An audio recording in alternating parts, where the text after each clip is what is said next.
All right. Hello, hello. Hi, welcome. Let me make sure I got everything in the right spot. I had to move this.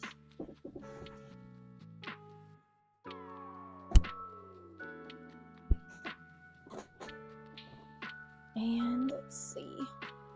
Does this look like it's in the right angle? Yeah, that looks good. I keep wanting to move my computer, but I need to move this. Don't really move it anywhere. I think that works. Let me put something cute right here. You can see it. We'll put my little pit bull down here. Look at him. Sit. Sit. There we go. We'll pop him like that. There we go. Now you got a little cutie. Okay, and then I won't really block him. Now I do want to check out my my membership. It does work. So it's got the little lion. I'll probably change that because I do like the idea of doing something where the color changes. Let me scoot back over here and frame. But yeah, then we have Ridley. He's our little anxious boy. And then we have Obi. He's a little sad boy. And then Daisy is our queen. Or she mad. Woo-hoo! So I'll probably put like little things to add on. Like Obi will probably have like a tear or something, and Daisy will have like the mad kind of symbol. So you can really feel the emotion. And I feel like we need an excited one or something. I feel like that's good. You know, angry, sad. Maybe Ridley could be excited. I could change him, put some exclamation points around him maybe. We could try that. Or hearts. I think hearts is a good one. Like give something heart eyes. But yeah, Daisy's my little angry one. They're small on here, but like I'm looking at other like YouTube emotes, and I mean I guess I could make mine just a little bit bigger. And they don't need like a lot of detail either. Like you can't even tell, but they have like fur marks, but you can't tell in here. So all's good. Well, welcome everyone. Happy Tuesday. We're going to be working on some, let's see, Umbreons, I think. I think that's where I was working on yesterday. So we'll just pick Umbreons back up. And right now I'm sewing on the ovals. Let's see. Joey's still at the top.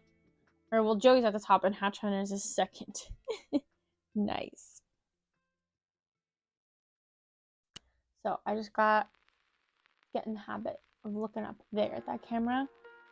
And I think last time I put my computer up on something, so it was a little bit higher, but we'll work with this.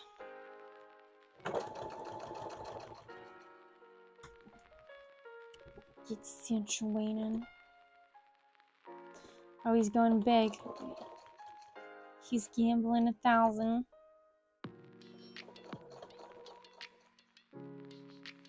Oh my god.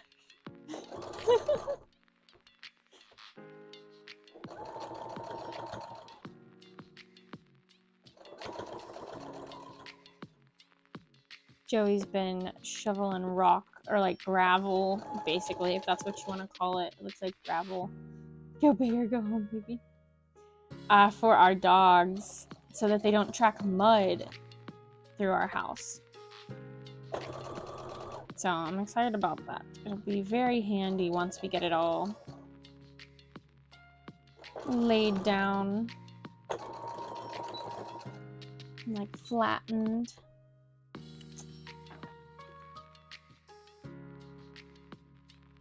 I've moved my mic right here too, so we'll see how many times I bonk it with my chin.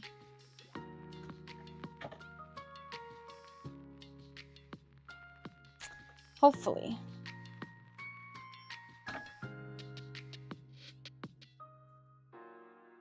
I think so. I mean, it definitely, I don't think will bring in the mud, but they might bring in the, dust from the gravel until that gets worn down.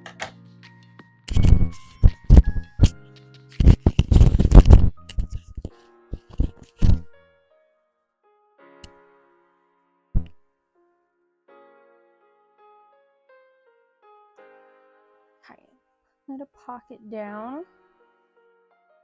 My friend Tia came over yesterday. Yeah. And she cut some stuff for me. So I do have a lot of hats that I can sew. This week right now is hat week. So I'm working on hats. And then I gotta work on my Patreon stuff. So that'll probably be a little bit of next week, but probably this weekend.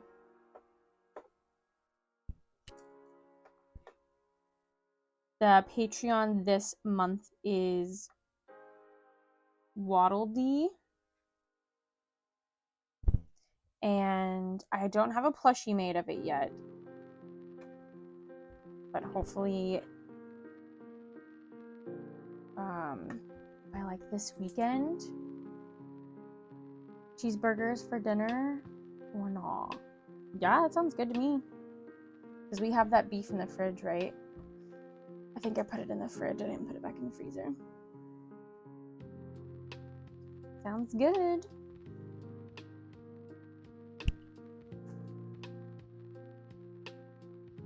But yeah, Whatup. Hopefully I'll have a plushie. Or, well, I definitely have to get the plushies going soon. But either this weekend or next week is the plan. There's another hat. I'm putting them over here, I guess.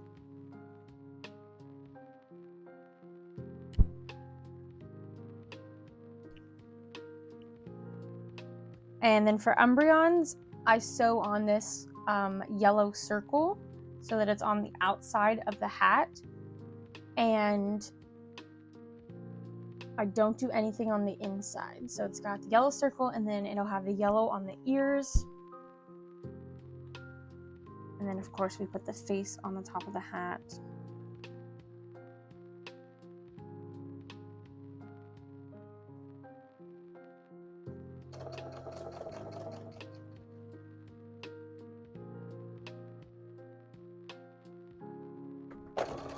I want to move this closer to me, but every time I move it closer to me,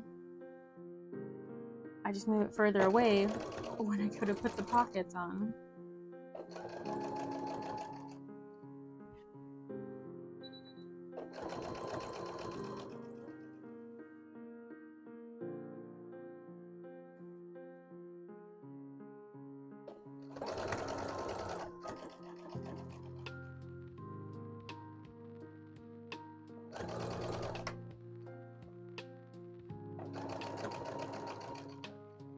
So I talked about in one of my vlogs about one of my lives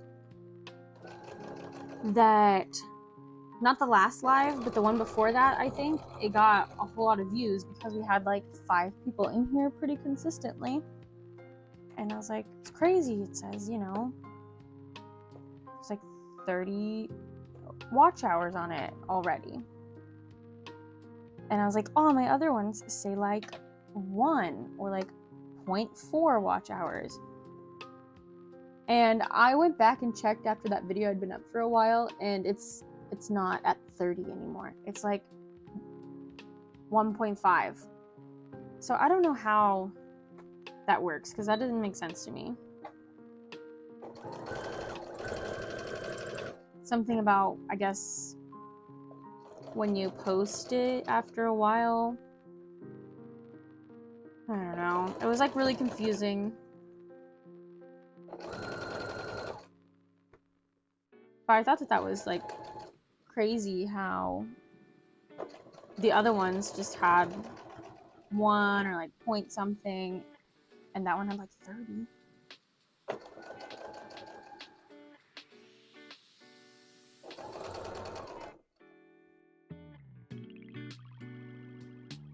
If watch hours fall, we ride.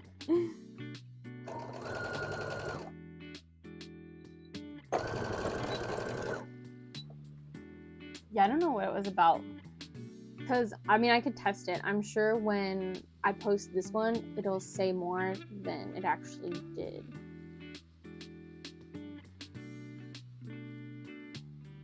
But that's not... Because I was like, oh, maybe it's something with average. But it doesn't say average.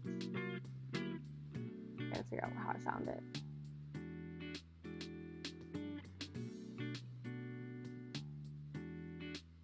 Live.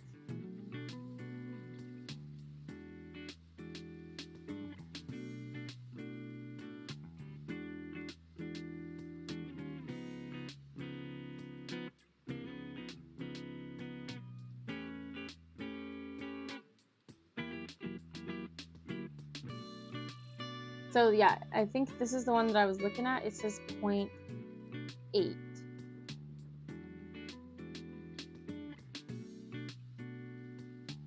Maybe, or was this Oppa one? One of these. So this just says 1.2.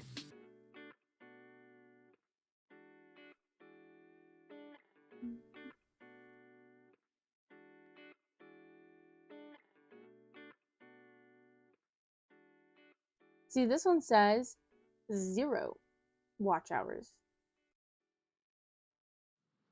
But I know that's not true. Because at least I was there.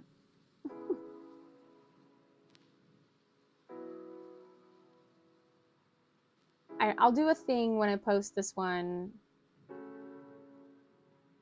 I'll see what it shows at the beginning, and then we'll check it a couple of days later and see what it changed to. With Asana, you can drive clarity and impact at scale. Because this also says that I have 9 views since published. But I know that's not true, because it also says I have 24 views. It's all a lie. They're lying to me. They're just making stuff up.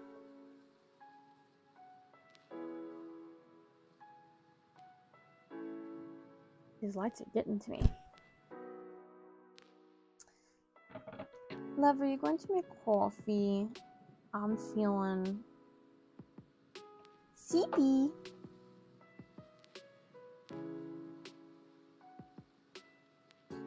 Dog.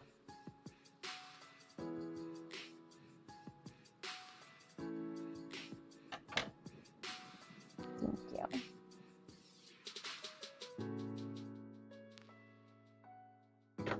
Oh, you have to do redeem. I was wondering. I was like, why is it not working? You have to hit the exclamation point, redeem, and then dog. Yeah. Can I pet that dog? No. Can I pet that dog? No. Can I pet that dog? No, he's Can I sleeping. pet that dog?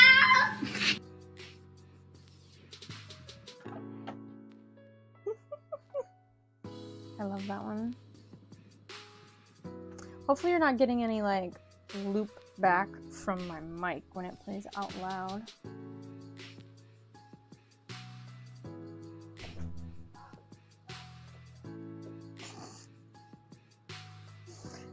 Oh no. Is Obi eating the gravel? That's what I was worried about.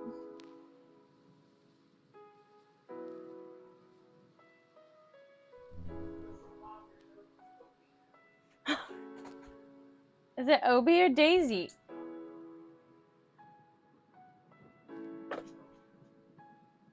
Obi? You've been eating the gravel? Huh? You've been eating the gravel? No, go. I was worried. You really like those rocks.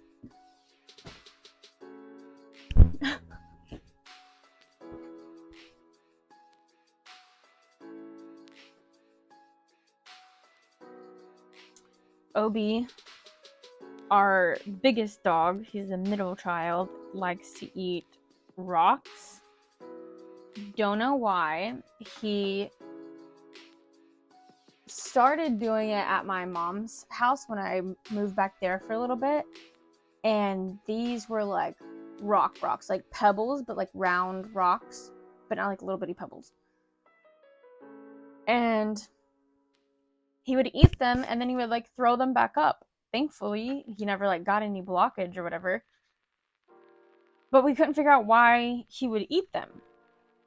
Because, you know, unless his stomach was hurting, because, you know, they eat like grass sometimes. And he likes trying to make himself throw up. But he would eat his food fine and everything else was good. I think he just did it because he was bored. And I was worried with these rocks, like we put down gravel. So it's like smaller, but they're not round. And I was hoping maybe he'd leave them alone because they just don't look as appetizing. But I don't know.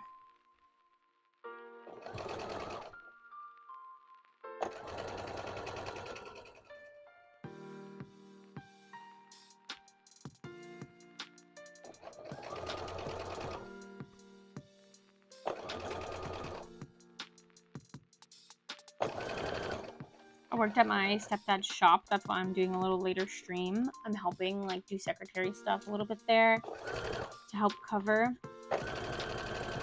And they do like a fabrication business. And there's so much like dust, of course, and metal. And it's very dusty. And I just feel like my hands feel grimy, even though I've washed them several times. I think they're just dried out.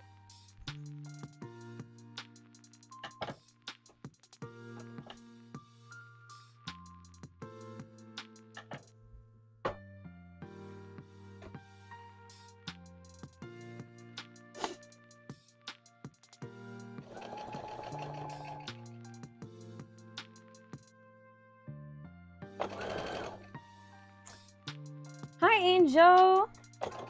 Welcome. This week's vlog is going to be about making,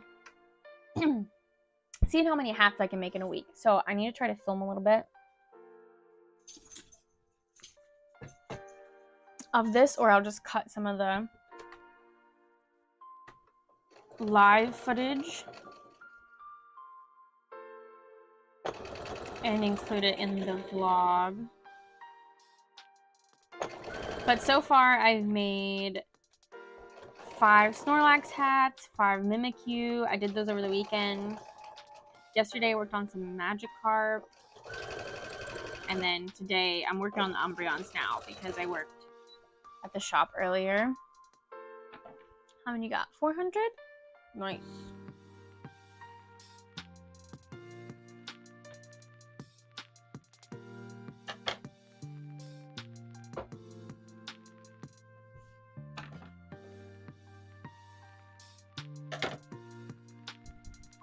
I was looking at some new conventions last night too to see which ones I wanted to do to help fill out my schedule. Because this is all, almost all that I have guaranteed right now. MegaCon, KatsuCon, LexCon, or like LCTC. And then I have Anime Inc. in October. Yes, October. but nothing else. I've applied for a couple. We applied for MomoCon, Anime Central again. We applied for Anime Expo in California. Bethany and I did. So we'll see if we hear anything about that. There's this one in Columbus, Ohio that I was looking at that someone said was really good. It's like Origin Game Fair or Expo or something like that. Columbus, Ohio. And they said that they did really good there. But I'm kind of nervous because the table, even for artists, is $660. But I think you still get a 10 by 10. I'd have to double check that though, because I didn't see anywhere that it said specifically 10 by 10, except for the place where it's like, buy a 10 by 10 booth.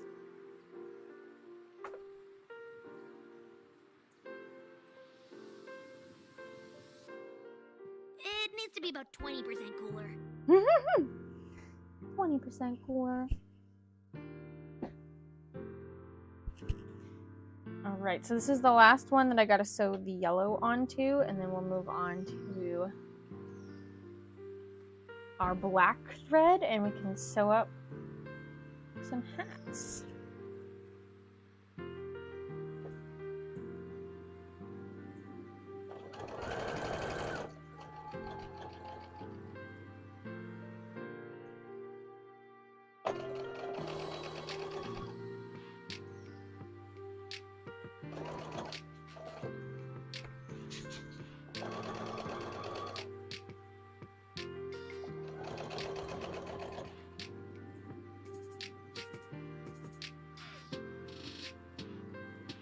Hi! Welcome! We're working on some Umbreon hats right now. Getting ready for convention. We're fitting into our new home good. Finally, I think, getting situated because when we moved in, we had to, we moved in partly, and then we had to leave and go get the rest of our stuff, and then come back, stay for like a week, then go back for Christmas. So I think finally we're getting where we will be here for more than a week in our new home. At Ocean City, I know. I'm so sad we had to miss it this year. I heard that it was one of my friend's best convention, or best one-day convention. And I'm so sad.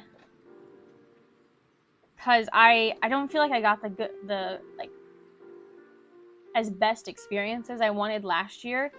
Because I had, things going on, and my grandpa passed away. So I was hoping I could go this year and let it redeem itself. But we will try again in 2024. I am looking at some other conventions in that time though. I'm looking at GalaxyCon Columbus because it is closer, and YamaCon, which is in Pigeon Forge, Tennessee, which is also a little bit closer. I think those were both 4 to 5 hours away. But Ocean City is 12 hours now. Oh, it might be further than that. No. It'd probably be the same. In terms of where we used to live, it was 2 hours away, so I was thinking about adding on 2 hours.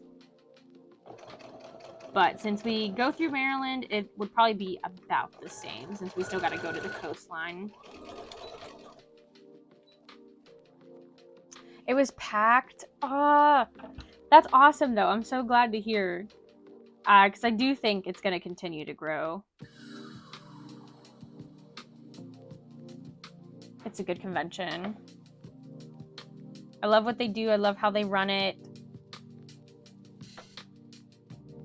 And the people that run it. He was very understanding. I think his name is James, I believe. Very understanding. The first year that I went, when I was I just want to give you a heads up, I might not be at my table because I might have to fly home if my grandpa passes away. And he was I'm so sorry. You just, whatever you need to do, no worries. It won't harm you in any way, in our, book. and I really appreciated that. And then this year, I ended up going. Ocean City is only 2.5 hours. Yeah, that was about what it was for us. I think 2 hours. But I ended up going that year. And then this year, though, I had to message him and be like, I'm sorry, like, we're moving right before, and I don't think I can, and we're buying a new house. I don't think I can justify coming back in such a short amount of time for a 1-day convention, because I wasn't sure. I knew I had like friends and like family that would let us stay, but I wasn't sure if someone would like be able to watch our dogs. Like, we just weren't. It was just a lot going on, so I was like, to be safe, I'll just go ahead and cancel it. And I was considering doing GalaxyCon Columbus this year, but again, it was just so hectic around December. Honestly, end of November, all of December, that we didn't do any conventions. I didn't even have one in November, I don't think. So I've been prepping for MegaCon this whole time. That's nice. I appreciate nice organizers. Yeah, they make or break it. I love when and he's really good about advertising too. I don't know if you've ever noticed, like, if you go to a lot of the other conventions in that area, he's usually there. Like, and I don't even think this is his full-time job. I think he works somewhere else, but he, on the weekends, goes to these conventions or these pop-up markets and still advertises this convention.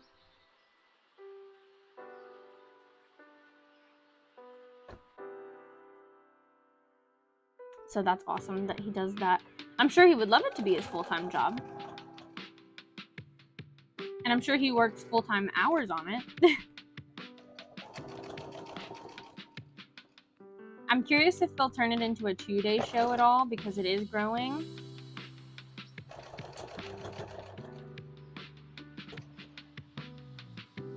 Because I did StellarCon last year. Well, 2022. And they changed it to a 2-day con for 2023. And that's why I didn't do it, because part of the reason was because they were going to a 2-day, and I wasn't sure if it really needed to be a 2-day. And based on what I made the year before, I was like, I don't want to have to get a hotel, because I think it was like 2 hours, like a little over 2 hours, where it was almost like you kind of needed a hotel, but you could drive it. Like, I can't say much. I drove to Katsucon, and that definitely justified having a hotel, but I just drove the 2 hours every morning and at night. I don't think I'll do that this year. That's good. I've been to great places, but the advertising wasn't there, so not many people turned up. Yeah, it's a shame. That would be so fun if it was 2 days. I think if there's any 1 day that should go to a 2-day, I do think Ocean City could handle it and would make it good. But I feel like I remember talking to someone who was like, they didn't think that they would, because it just vibes so well as a 1-day.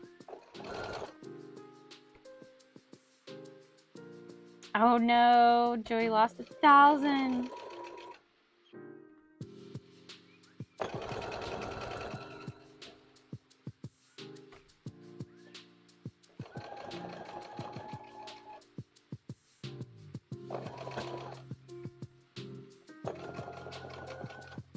I feel like I talked so much today on like the phone to people, doing like secretary work and stuff.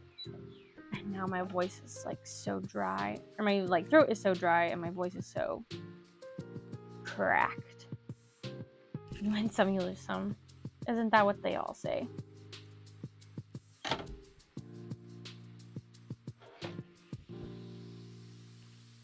All right, this is the last yellow circle. So I'm gonna pin this together, and then we're gonna sew it up.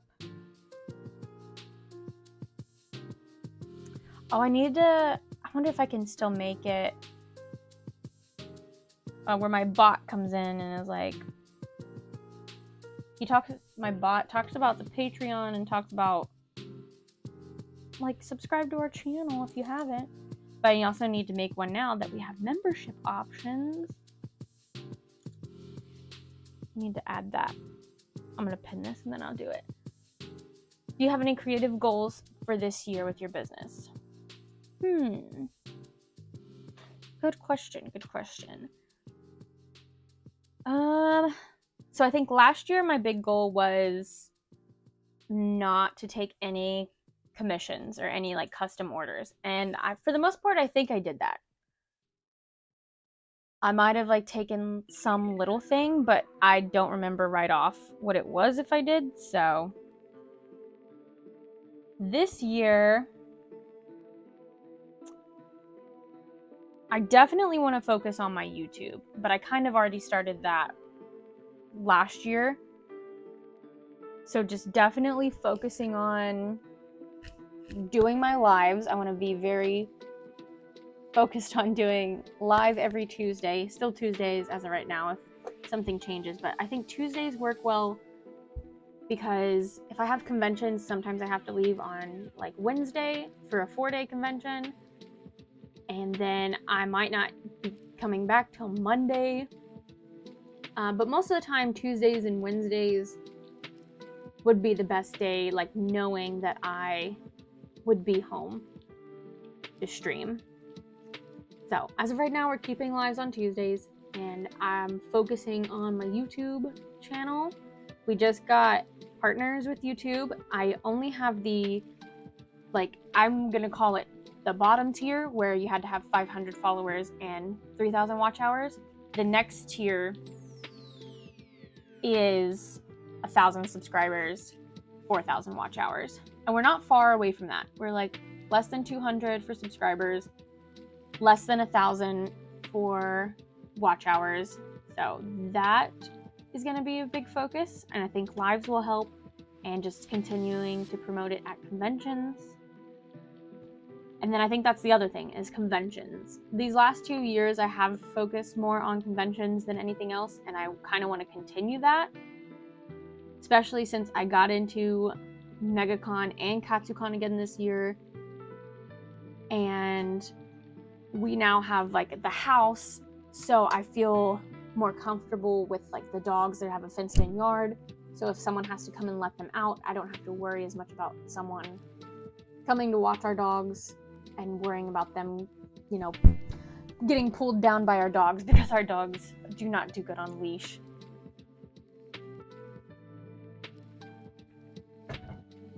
So yeah, and more convention vlogs. Yes, that's the thing too. I think is going to more conventions will help me grow my YouTube, because based on my analytics, the videos that do the best are, of course, my convention vlogs and Artist Alley vlogs. Even if I don't do Artist Alley, I'm sure people would still be interested if I went to a convention and vlogged about it. So I think that's a win-win. Like, I think those two can be grouped together very easily. What the other thing that I was gonna say?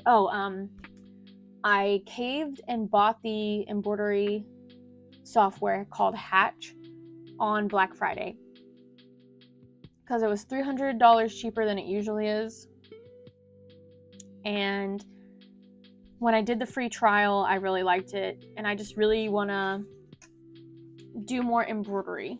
I think I want to focus on doing things like that, whether it's beanies, which are pretty popular and I think they fit well with my merchandise, and little plushies that are like really good $10, $20 items that don't take too long to make and they sell decently. One of the embroidery things that I want to make is a Korok. I want to make a little Korok plushie, like probably about, this big, like 4 or 5 inches. I think that would be cute. I really enjoy your con vlogs, your way of filming them, and the whole vids are one of my favorites. Oh, thank you. I really appreciate that. It's a great deal for $300 off. Yes, it was very... I couldn't pass it up. They say that they do that deal a lot, but I didn't want to take the chance, and Christmas was coming up, and these 2 conventions, and who... You know, I doubt that they were going to do another one before my 2 biggest conventions of the year came up. Okay, I was going to look at doing another little bot chat pop-up. That is under...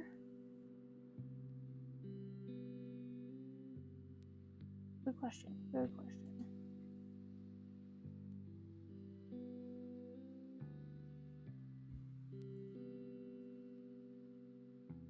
Timers, okay. So yeah, I have a sub one, I have a Patreon one. We'll add another called memberships.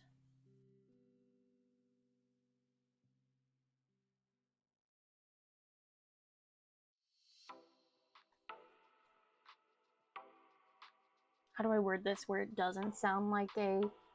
For only 99 cents a month, you can be a part of a line around sewing.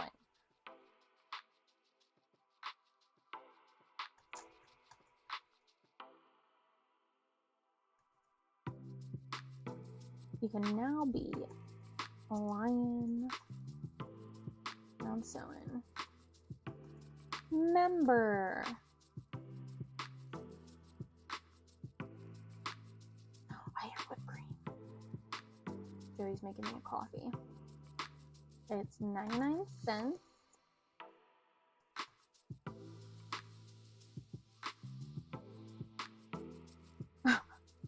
Oh no, the whipped cream's empty.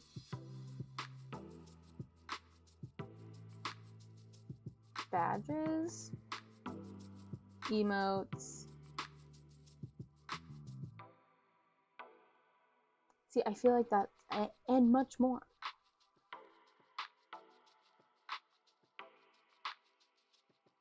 You can now be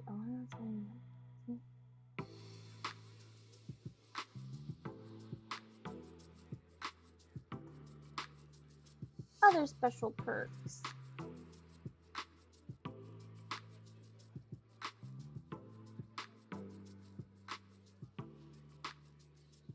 Okay, and we'll do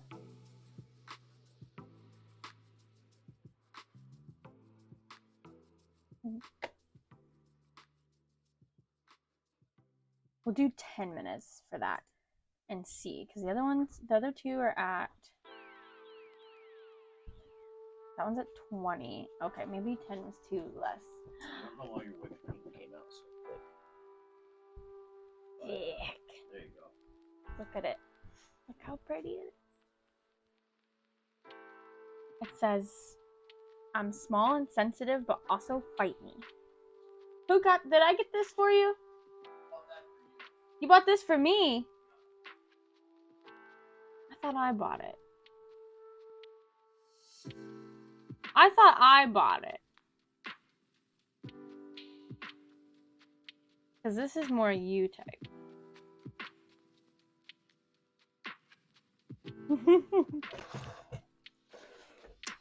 This is so good. He makes it so much better than me. But like, I have it on my little warmer over here.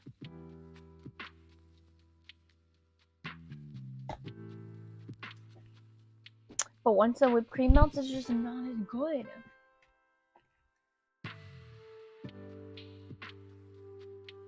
Okay, so this is at 20-minute intervals.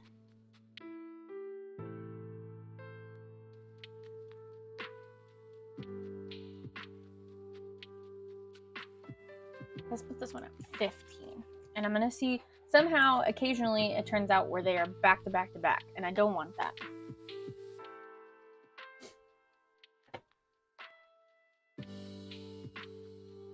But also, like,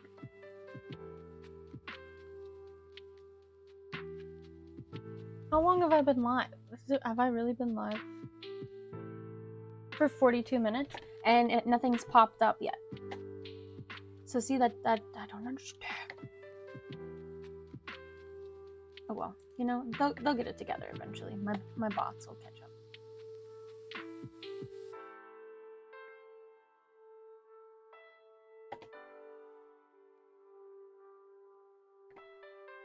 Awesome. All right, move this back out of the way. Just so good. It's got a little cinnamon on top. Changing to black thread. But yeah, thanks for asking that question. Semi, does that work for your name? Is that correct? Thanks. I'm glad you had fun at Ocean City though. Did you buy anything cool?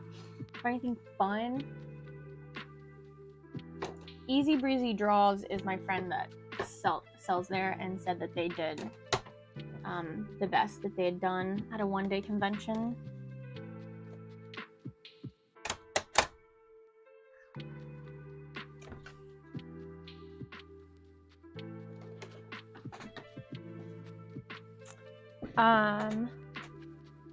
Oh, Easy Breezy Draws, I was just talking about you. We're making Umbreon hats. And we were talking about Ocean City. Semi went and they said that they missed that I wasn't there, and I was talking about how I was very sad that I wasn't there because you said it was a really good show. And I was just talking about how I love the organizers there too. But yeah, we're just working on some Umbreon hats. I'm trying to do 100 hats for MegaCon.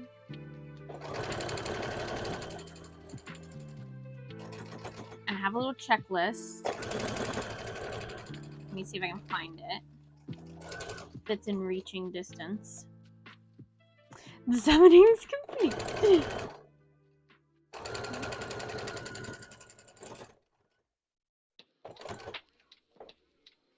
Oh yeah, they broke an attendance record this year and did so much charity work. I was so proud of them. Okay, so it will be a 2-day show. I was also talking about that I wasn't sure if they wanted to become a 2-day show or if they would, because I do feel like if any one-day con should become a 2-day, I do think that they could handle it. So now that makes me like even like more want to go, but and you know that could, I don't know, that could be a hit or miss because we rotate holidays. Technically, we would be in Delaware for Thanksgiving this year and Christmas in Kentucky. So if that's the case, then I would be there for like Thanksgiving and we would come back to Kentucky and then we would go back for Ocean City. So I don't know. Or maybe they would understand and I could be like, I'll be there. It'll just be a little bit later. Or we celebrate Christmas early, which is fine with me too. Oh shoot, I already forgot. Yes, long vacation. I already forgot to show you guys my checklist. Okay, so this is what we got right now. I don't know if it'll focus. 100 hats. I want to do 5 of each of these, not these 2 down here. Hey, look, there's the Streamlabs coming through. So yeah, we have all the evolutions on here, and each one of these is for 5.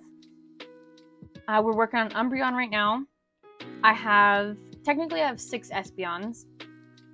We did 5 Snorlax earlier this week, or like Saturday. I did 5 Gengars a couple weeks ago. 5 Mimikyu. I did that yesterday, Sunday. Not yesterday, Sunday. 5 toothless, and then I just did 3 magic carps yesterday. I'm gonna write that. Because I'm not sure if I will do more. Because I don't, like, I have 3. That's a pretty good amount for magic carp hats. And I don't want to, like, prioritize that one specifically. So some other things.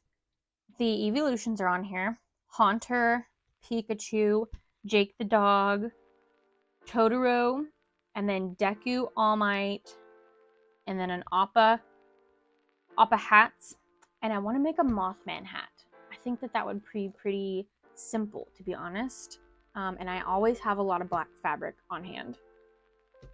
So, and I think they would do pretty good. Like my little Mothman plushies sell pretty good. And they don't even have the little like antenna.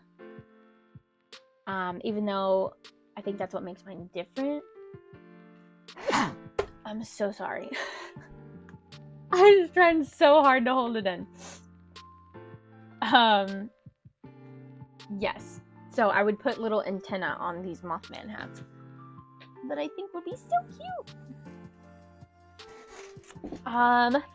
Thank you. How long is your prep for?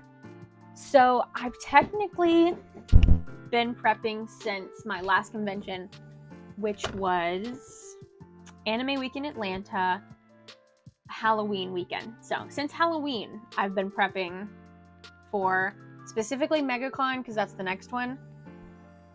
But of course, any extra stock will be very helpful for KatsuCon because there's only 1 week between those 2 conventions.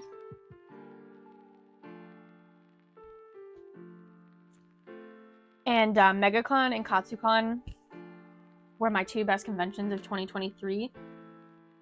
And MegaCon, every year, I do seem to always sell out of hats. I sell out of a lot of stuff. But the last 2 years, I've sold out of hats. And I try to bring more and more every year. So this year, we're going to see how it goes. My goal is to break $10,000 at a convention. But I have to bring $10,000 worth of stock. And so I figured if I can make the 100 hats, I sell them at $50 a piece, that'll put us at least $5,000 for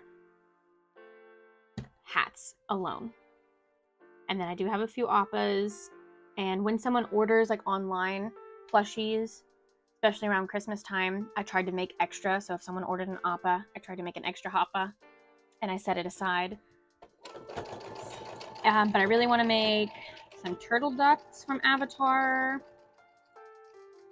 But I think we're going to, this week is hats. Next week, I'm going to try to focus on plushies. And then, because we got about a month left. This is the first year that they're doing it in February, and they keep pushing it further and further. This used to be, MegaCon used to be a May convention. Then it went up to March. And now it's like February 1st. So, I only have a month left, and now that is starting to set in, I have a pretty good amount of stock. I think we're to at least 5,000, hopefully. Do you have any plans for any more stickers or prints? Let's see. I don't think so. Because I have those 2 Kirby ones. And even though I would like to have more prints, just as like to have backup on hand, some little extra to add to the display. I don't have anything in mind right now. Stickers, I just did those Evolution ones, and I really love them. But if I were to do any more stickers, it would probably be more just my Kirby Patreon stickers, bringing those leftover to events. Let's see, what else? I would love to do some Avatar stickers, honestly. My friend Tia always says it's a good idea, like, if you make a plushie of it, you should have it as a sticker in case somebody wants to add it onto their purchase. So I wouldn't mind to have like a cute little Appa sticker, maybe turtle duck, Momo. But as of right off, I don't have a lot of stickers. I haven't been focusing on stickers, unfortunately. And Momo, speaking of, I've had a lot of people ask me to make a Momo hat, so I do want to attempt to do that. That's on my list. Just not sure. I'm just not sure how to tackle it. Like, do I make the ears be the pockets that hang down? Or do I make it have ears and just continue white fabric like it's like arms or something?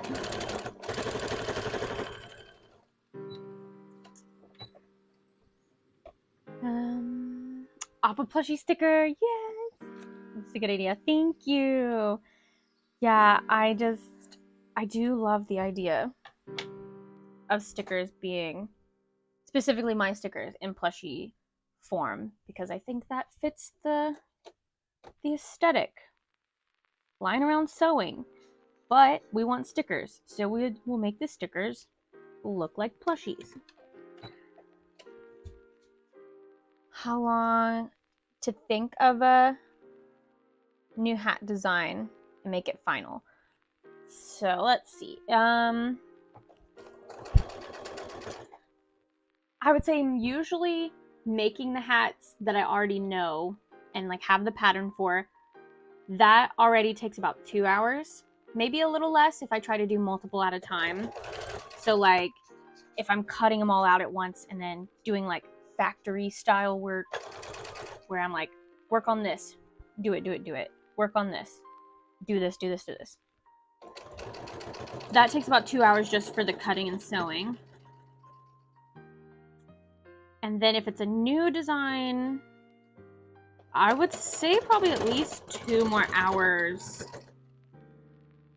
Maybe not quite 2 hours on top of that, because I gotta, luckily with the hats, the paper pattern is pretty much the same. I just gotta figure out how I want to, like for All Might, of course we'll put the little, like his hair pieces, but also how do I incorporate the colors on the hat so people know it's All Might? That's not just like stripes or diagonal pieces. So like if you look at my All Might hat, it has his little like hexagon diamond like shape outline, the yellow, and then it's got white, and then it's got the blue. So it has all his colors in there, and it kind of reflects this sleeve that he has on his outfit, or the chest. I can't remember. I'd have to look at it to remember exactly, but like things like that, I have to try to think about how I want to, like those are a little harder that are not actual like Pokemon, usually pretty easy, but things like Deku and All Might, and I used to do some Digimon when I first started making hats. Those got a little complicated. Oh, sorry. I've done a BMO from Adventure Time. I would love to bring that back. But when I used to make it, it was his like screen face up here, of course, and then he had his like buttons on the side. But one side was like one set of buttons and the other side was like another set of buttons. And I always thought that one was really cool. And I just think I haven't made it again because it was a little more time consuming to cut those pieces out. But maybe I could use this color, the Deku color. I don't know if it matches exactly. BMO I think is a little bit more blue-green, so maybe more like Snorlax color. Which I do have extras of both of those colors, so I could. I also think stickers of Kirby wearing some of your hats would be cute. Oh, that would be cute because you know Kirby wears hats. Kirby wears hats when it sucks people up. I do love that. What hat should Kirby wear?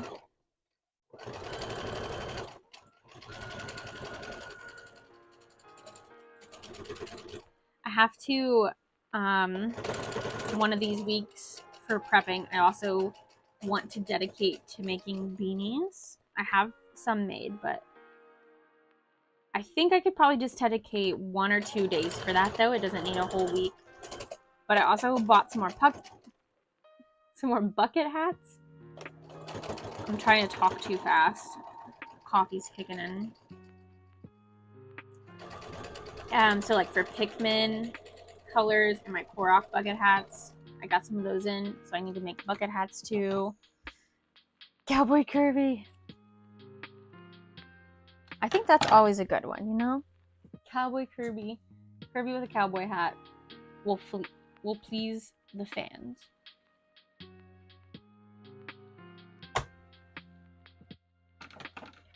I was so sad. I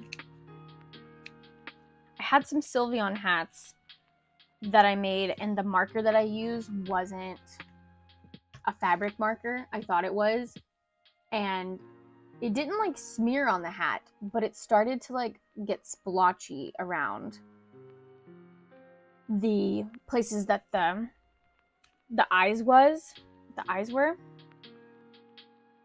So I was like, okay, I'm not going to sell it. These will be Joey and I's personal Sylveon hats. We'll wear them to conventions. And I'll wash them eventually to see if the fabric looks better. And so I wore them at Anime Inc., or I wore one of them. And I put business cards in there. I put like stickers in there, like that I'd grabbed off the tables to remember these people that I wanted to look back at.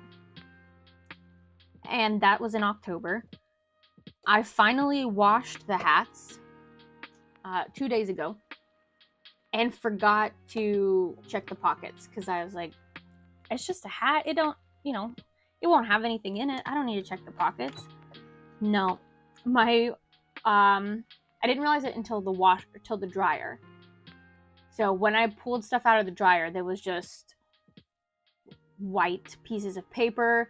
Didn't know what it was. Finally, I started seeing part of a business card, but I couldn't read who it was.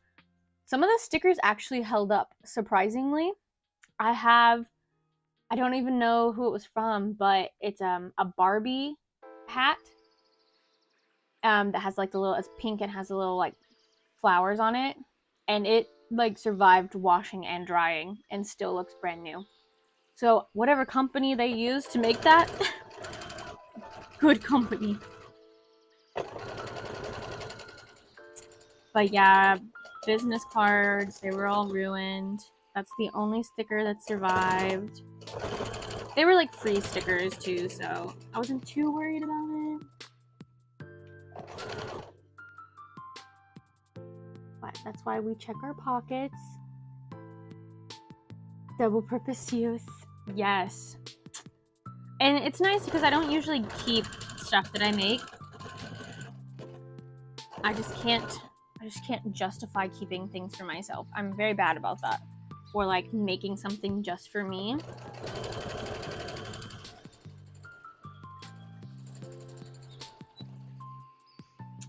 So like it'll be nice, and now Joey and I have matching ones. And we could even potentially make whole cosplays around it. We could both just be Sylveons.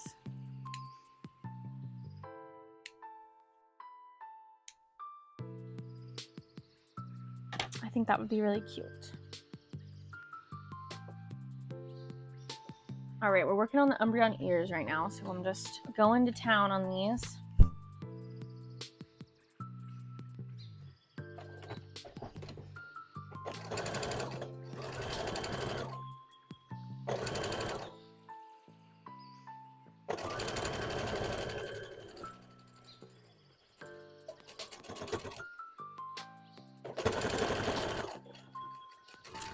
I one thing I was looking into maybe is keychains, because I think I have 5 designs currently. And I do feel like keychains especially are one of the things where it's better if you have more to pick from. That way you can do the deal, like 1 for 12 or 2 for 20, things like that. And I have 5 currently. But I got a little worried at first when I started them, because they weren't really selling as like good as I'd hoped. Or like, I would sell like maybe 1 or 2 at like 3 conventions, over the 3 conventions. So these last few ones though that I did, like Anime Inc. and Anime Weekend, I think Anime Weekend Atlanta, I sold 1 of each of the 5 designs, and a couple of like extra, like Splatoon is usually pretty popular keychain. Axolotls. Yes, I do have the one. I have Crim Axolotl. He's holding the axe. I want to say that I want to make that a goal of 2024 for my business, is to do more with my little axolotl guys. But I don't know. I don't want to like put that pressure on myself. But I would really love to I want to make shirts for MegaCon, hopefully, if I can find the time. Because I really like my Cryolotl. It gets a lot of laughs. And even if that just brings attention to my table, I like to have that up on a shirt. And stickers of them usually do pretty good. I've sold a few of the keychain. And I would like to have something... I think a coloring book would look cute. I want to say that I want to do a book, but that seems like a lot of pressure.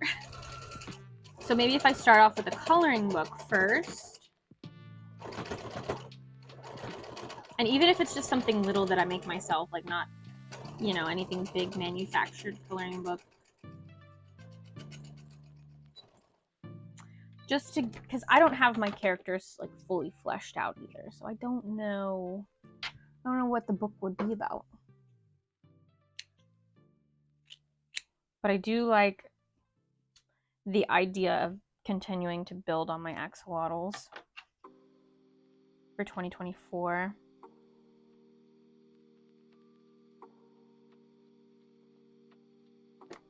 But yeah, I need to write down, like, this is hat week, and so maybe it'll also be beanie hat week, and then I'll do shirts and plushie week.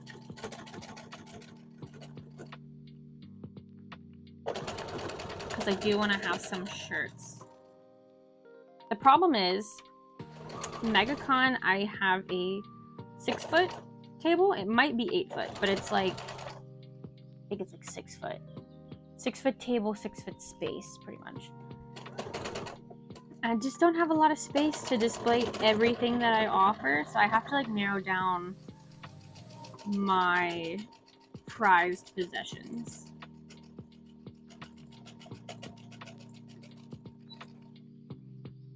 The good thing about MegaCon though is it's 4 days. Usually VIPs are only on Thursday, so it's kind of slower, but they get first grabs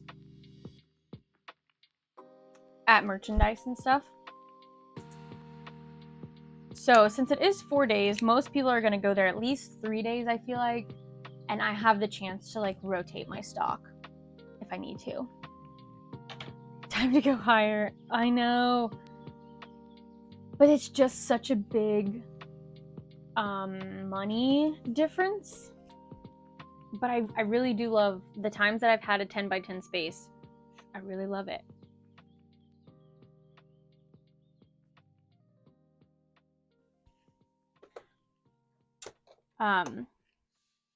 And technically, I tried to get a bigger space for MegaCon, but they always are just like, all right, we'll make a note, but no promises. And that's because like everybody wants a table upgrade for MegaCon. KatsuCon though, I do have, I think technically it's a 10 by 10, but it's a corner. So I do get like 2 tables. It's like an 8 foot and a 6 foot. And then I get that like space behind me.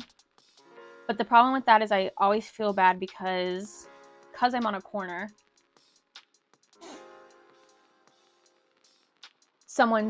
people are usually, there's traffic behind me to get behind their tables. So it's not like I can just block this whole area. So I always have to like work around that.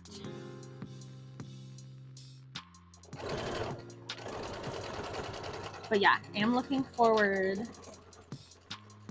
to having that space again at KatsuCon.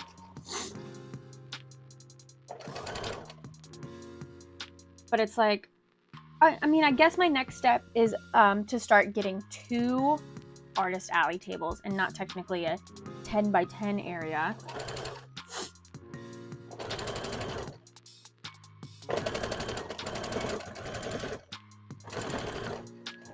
And that could be good too, because then I have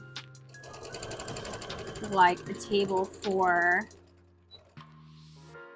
hats and a table for plushies and keychains and stuff. Oh, my nose is itching like crazy.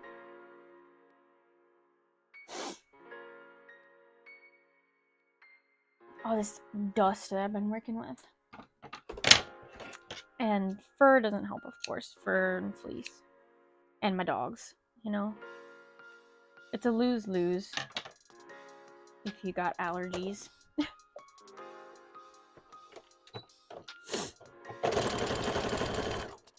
Oh, Happy New Year, everybody!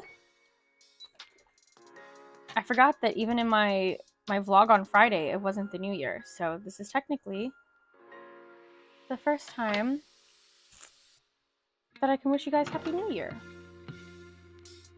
Air purifier time. Yes, we have one. It gets dirty fast. We probably need a couple of them because we'd have 3 big dogs.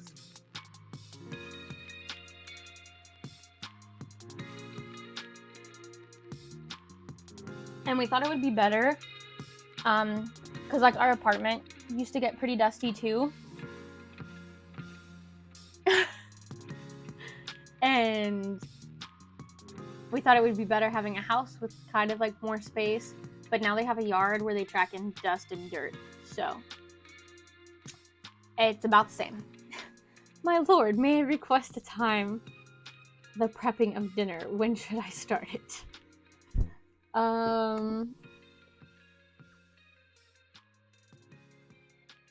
Good question.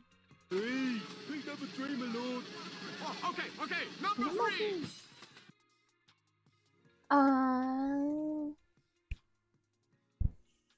Obi also said,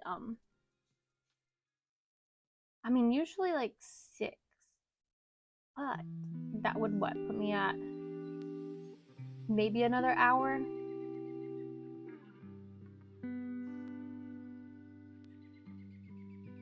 But like, would 7 be too late? Or like start at 6:30 and maybe I'd be done at 7? I guess I could always take a break to eat. How hungry are you?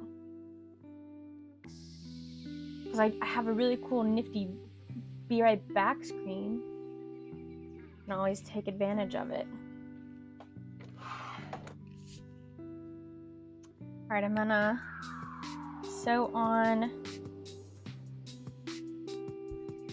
these little eye pupils.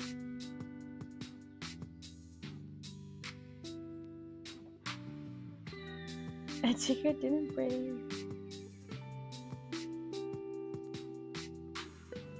Gladly. 7 is fine, and I know Rash. I just feel bad eating. Like, and it's gonna be a burger. That's gonna be hard to do. But if you want to wait till 7, that's fine. And if I still want to stream, then I'll I'll take like a 10 minutes, however long it takes me to eat. I'm in what's for dinner? I think burgers. I think that's what we're doing. Burgers and I don't know, what's the side? Love mac and cheese? Fries? You pick, because I did have fries for lunch, but I'll always eat french fries again. Hi, Tia, welcome. Look, Tia, I'm working on the things that you cut for me. Wow. So cool. That's okay. I just, tell your mom I said hi. Okay, I will, the next time I talk to her. But I'm glad you're here for a little bit. Come to say hi. Owen Wilson voice. Wow.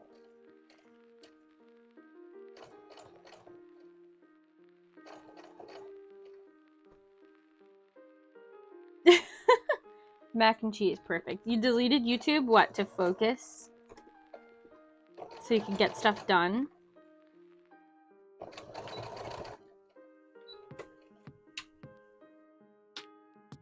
The web browser? Yes, focus.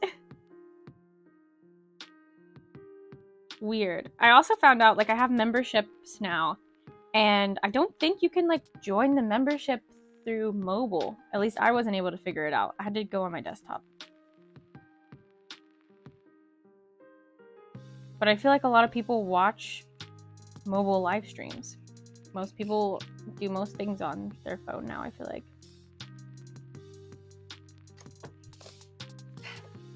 Last night's dinner, it was good. Got this really good chicken with cheese on top and asparagus.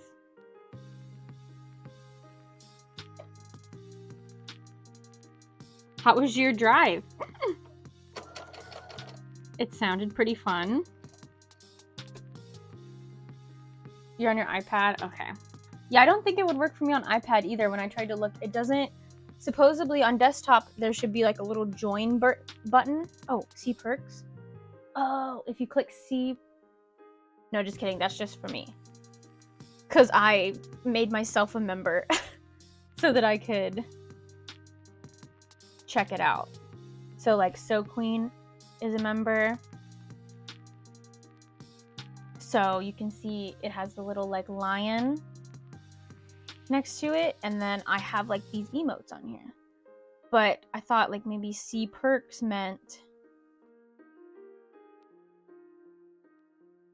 you could see to join, but I don't know, maybe it'll show up.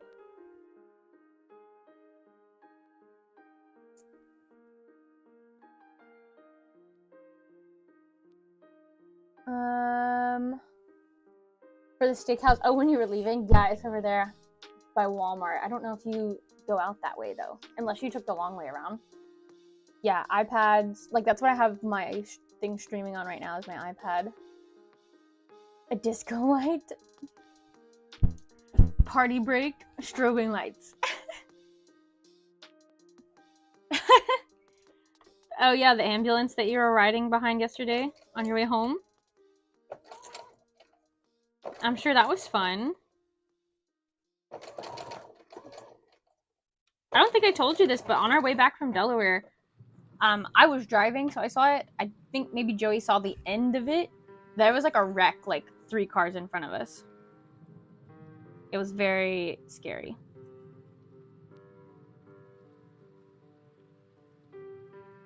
And the plans. They were injured. Were they sick? Were they dead? Who knows? And then someone rode your tail. Yeah, followed you. Tailgating. Don't you love the country roads? Hi, Matthew. I was gonna say Matt, but we'll go with what you wrote. Violet misses me. Violet says hi too. Hi, Violet. Okay.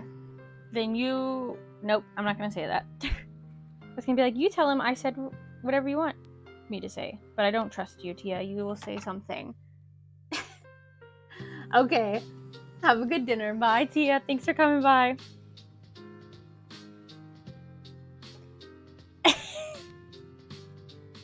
Mm-hmm. Okay, bye.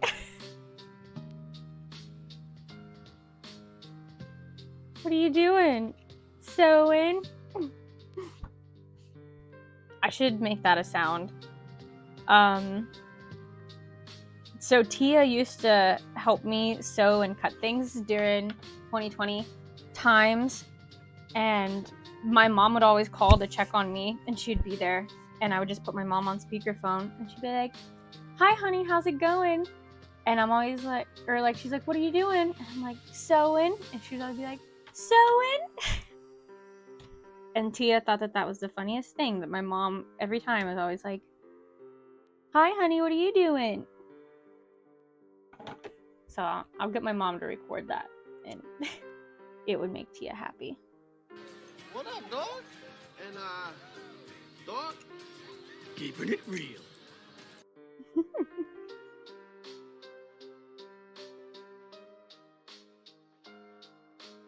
I just need to own...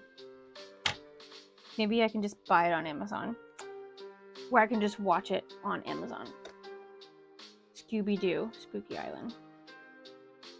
But then I saw recently that there's like a thing where even if you buy it on these platforms and you pay money for it, they can still take it away from you. Like, they can decide that, or the company, like say just for example Universal Pictures, they can decide that they don't want to work with Amazon anymore and take it off that platform. So even if you bought the movie on Amazon, if Universal like takes their rights away to have the movie, then you no longer have the movie. They took Spider-Man. See now I'm like, all right, well then DVDs it is. I'm pretty sure I have the VHS somewhere, and technically I do have VHS DVD player in my old room. That's so frustrating. So sad. And Steven Universe, where on like Amazon?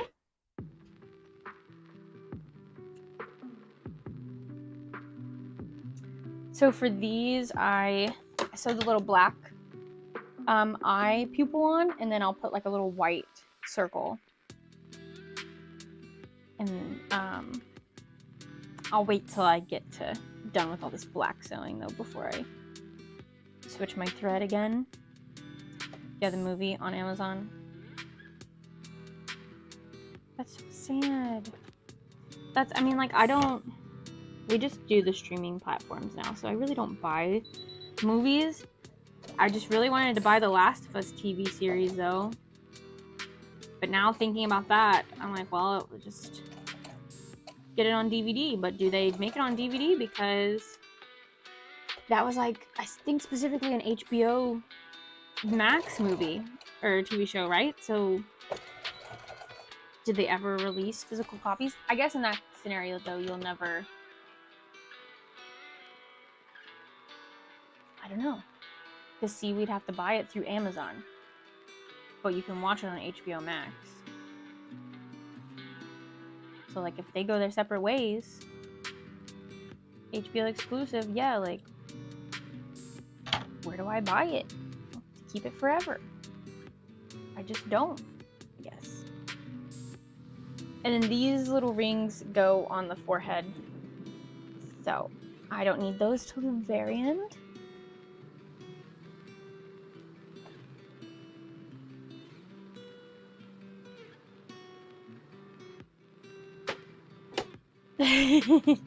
Shh. We don't know anything about non-legal ways. Even though I definitely bought a pirated movie of lots of the Studio Ghibli movies from a convention one time. In my defense, I didn't know it at the time. Thought it was pretty legit.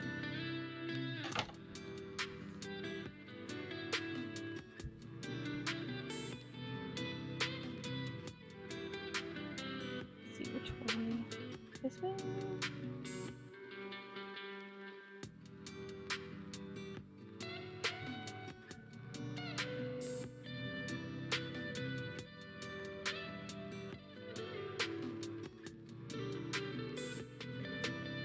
Now I don't know which way I want my eyes to go. Pirate time! This is a silly pirate.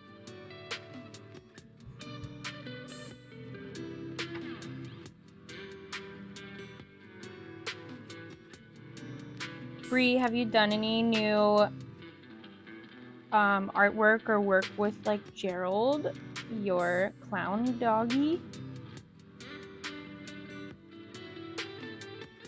Any new exciting stuff coming from him? I love him.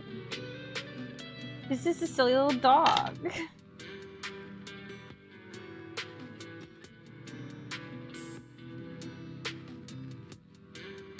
Okay, so yeah, I do. The eyes definitely need to go this way.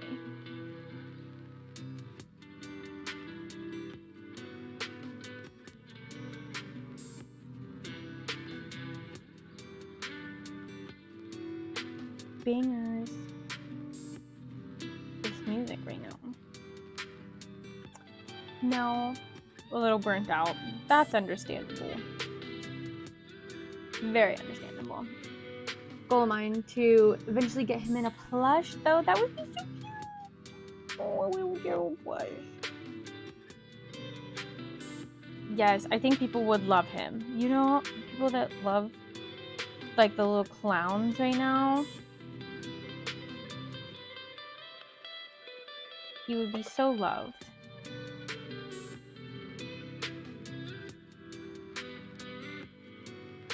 I don't know, I'm having such an awful time with this one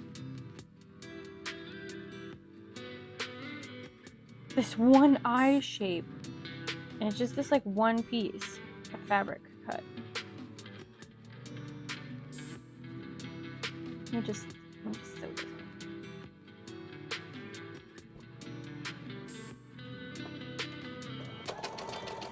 Because I keep just flipping it every which way, and I think I'm just confusing myself.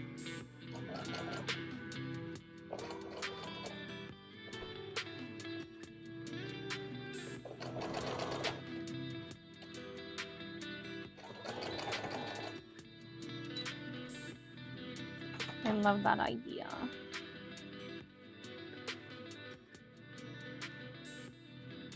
I recently heard, you know, we have all this AI stuff that's going around in the art and like artist alleys, and it's like a pain to try to, you know, look and figure out who the AI stuff is and like worry about them possibly getting into artist alleys and conventions and all that stuff. Me and I think a lot of other people that did more crochet and like sewing stuff, we were like, yeah, we're safe for the most part, you know, like the things that we have to compete with are like machines and manufactured made stuffed animals or things like that. And crochet is even harder to manipulate by a machine. So I'm like, crochet art seems pretty safe from AI, right? No. I recently saw a thing where now they're doing AI making like fake crochet patterns basically. And like making AI create these stuffed animals that look like they're crocheted, but no one actually crocheted that. And then they make up like a fake pattern, or maybe AI writes the pattern. I don't know. I can't imagine that it would be any good, you know? And just like, it was like how to spot AI made patterns or like advertisements. I'm just like, we thought we were safe, but you're never safe with AI. Do you hand sew the eyes? No. I was trying to think if I hand sew any part of it, but I don't. I machine sew the black part on, and then I'll machine sew the little white circle. And then I will put a little bit of hot glue on the back. I used to hot glue these on the top of the hats. And then I realized if I just like put a little bit of hot glue and then I can get the placement right. And I can get the hat under the machine and machine sew the whole eye on. So that way it's like sturdier and it just kind of looks a little bit better than like the hot glue aspect.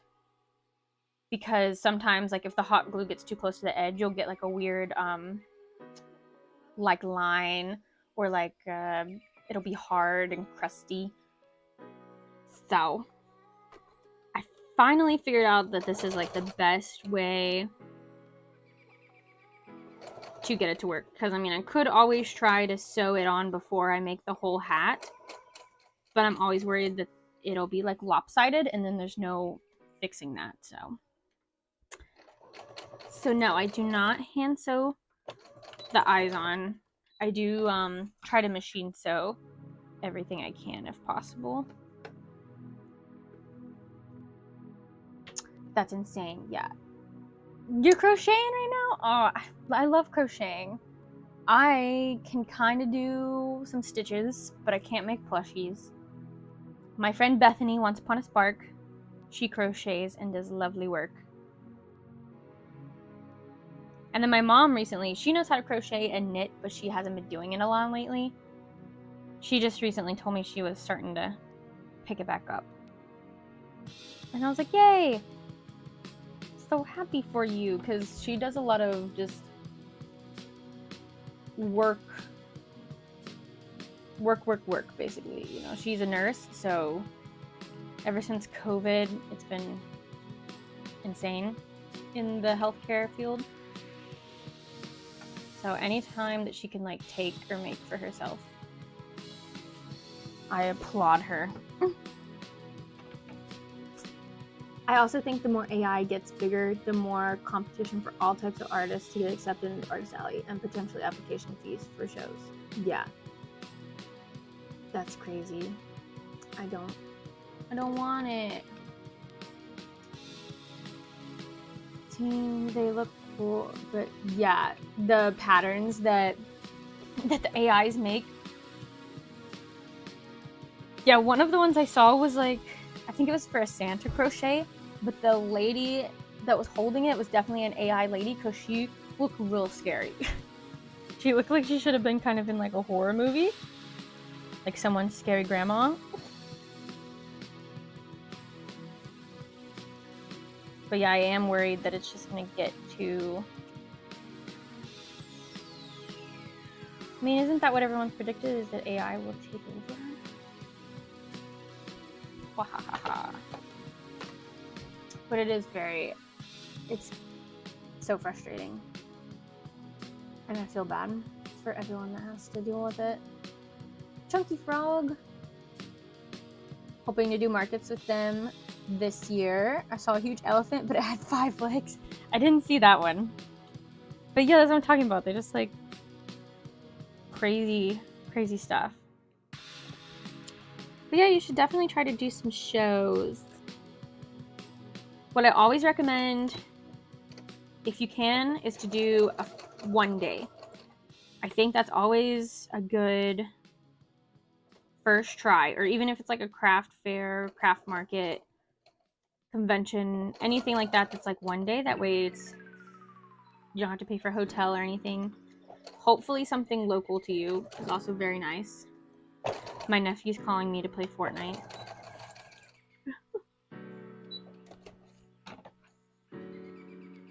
And yeah, just something to get your feet in the water, foot in the door.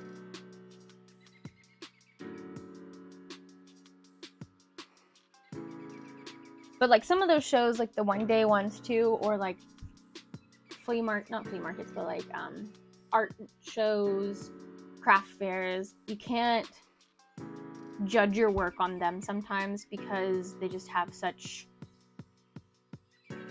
like, people go there for very specific things. And like some conventions too, you can't, if you haven't heard from somebody else that it's a really good show, you don't blame it on your work, because it could have been just the convention itself not having good traffic. So you definitely have to try a few before you like give up. I just don't get disappointed if, like, my first show I ever did, I think it was a 1 day, but I just made a few $100. But the table itself was like $100. And I was like, I was so proud of that. To make, like, let's say like $200. I was just ecstatic that my artwork was selling. I need to sort my work stuff out if I want to sell in the US. As I'm from England. Oh, okay, that is right. I remember you saying that you, for Ocean City, that you were coming from England, right? And I was like, really? It's crazy.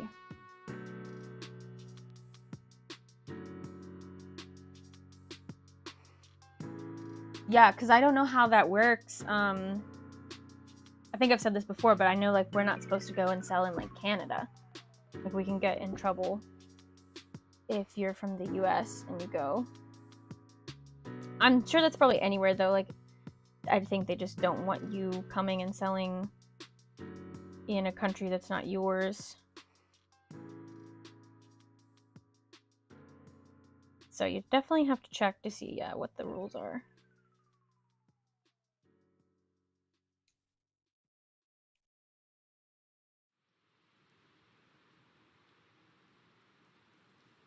All right.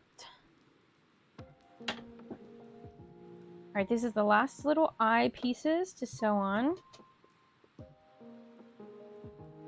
And then we can sew the big hat parts. And hopefully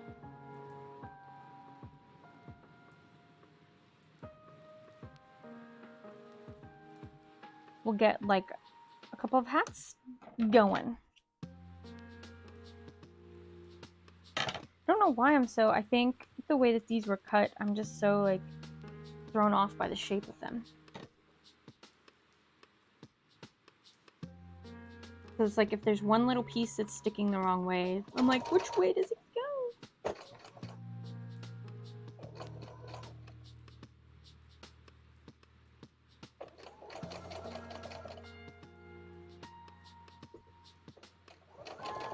But yeah, my nephew, his name is Boston, loves to play Fortnite. And he was calling me to play Fortnite. Because he was supposed to play on New Year's, but I think he took a nap before. And then when he woke up, I had already got off of Fortnite for the night. So I think he's trying to see if I'm free tonight. So maybe I'll play some when I get done streaming, but I don't know. I'm really feeling some DVD. I think this is the last day for the Bone Chill event.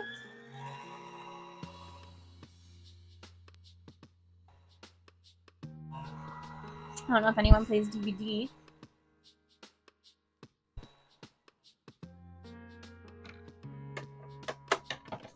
Dead by Daylight.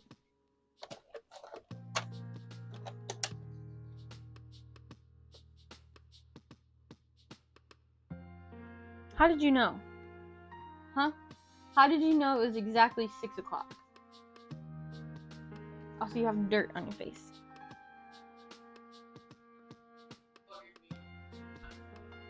Oh. She just knew to come to me at 6 o'clock. I thought she just stood up and was like, yep, it's 6 o'clock. I know. That's what time our dogs get fed. And Daisy...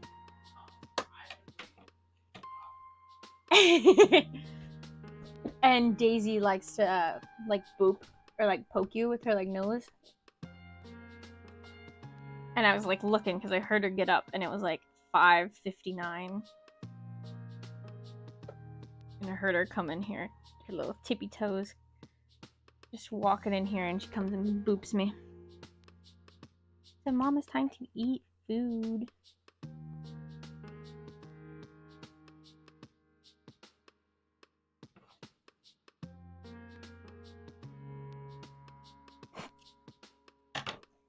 She does love her food.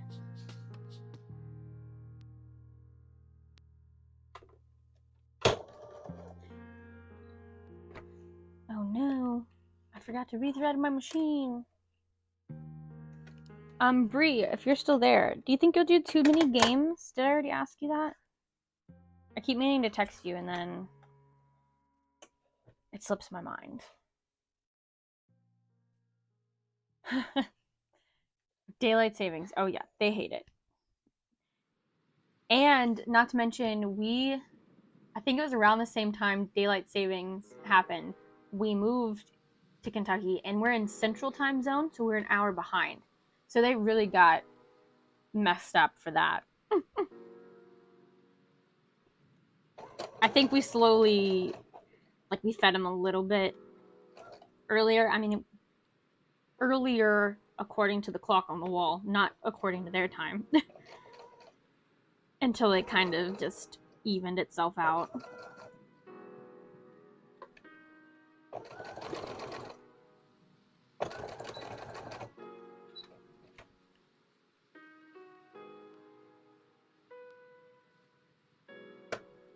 But yeah, anytime it changes, sometimes in the morning when I'm like on the weekends, if I'm trying to sleep in,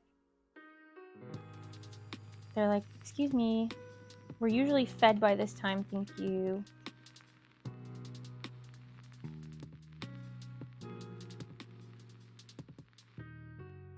We have neighbor dogs too, so I think our neighbors like usually get up around 7 every morning, and so now that's also the time that I usually get up too, because thankfully they don't bark inside at the dogs. When they go outside, they'll bark at them, but they'll start getting anxious and want to go outside.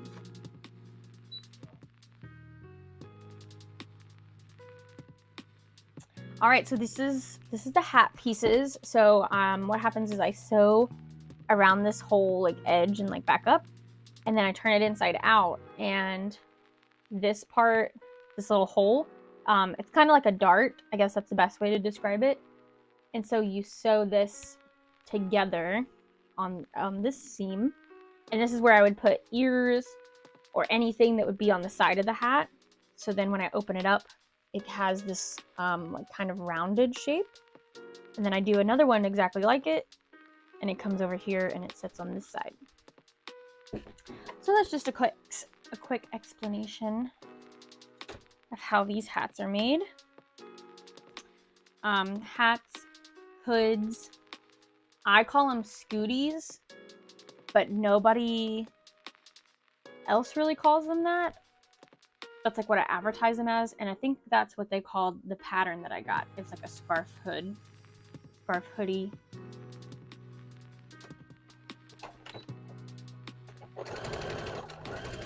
But yeah, usually I just, because no one's gonna be like, oh yes, I'm gonna Google Umbreon Scooty. If they do, mine will be the first to pop up, which is really cool.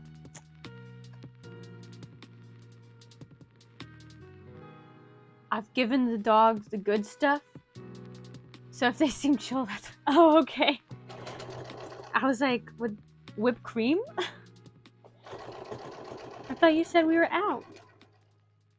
Okay, all right. I got you. The treats. I just looked at those earlier too. I was like, there's some of this like treat stuff that we got for free at the dog event that we should probably use before it goes bad.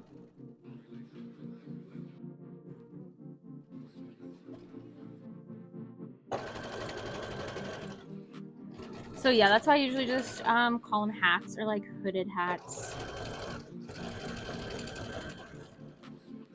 Seems the best way to advertise them.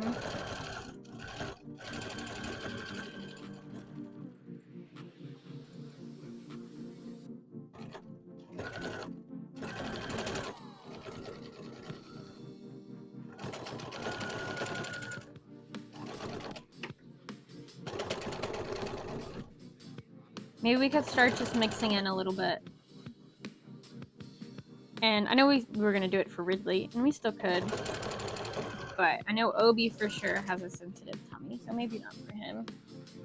Daisy, I feel like she could eat anything and be fine.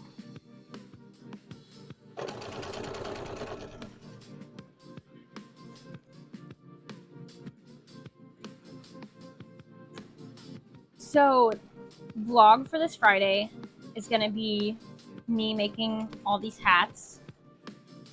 I think the vlog for next Friday is going to be a practice setup for MegaCon.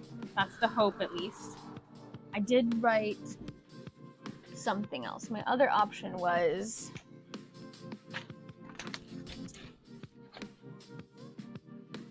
a Patreon vlog. So like just doing one like here's how I make Kirby's for my Patreon every month. Something like that. So if that doesn't happen next week, like one of those will happen, and then that next week will be the one that didn't happen, I think. It's hard to come up with stuff when I don't have conventions to vlog. And I know Joey would very much like this, but maybe we start just attending conventions as attendees and showing off our cosplays and getting the behind the scenes stuff, you know?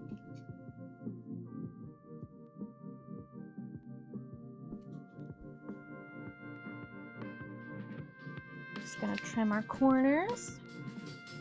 Someone left me feedback on Etsy.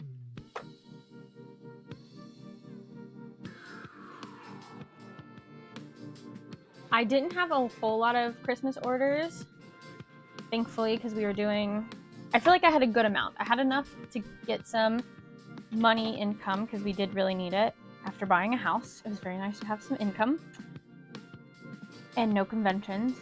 But I did have one order that got lost in the mail. But thankfully it made it... Like, I shipped it like November 20th.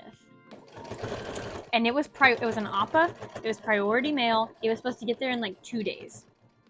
And the customer reached out to me and said they hadn't got it yet and like what they could do about it. He was super nice, and didn't try to like blame me at all or like get a refund.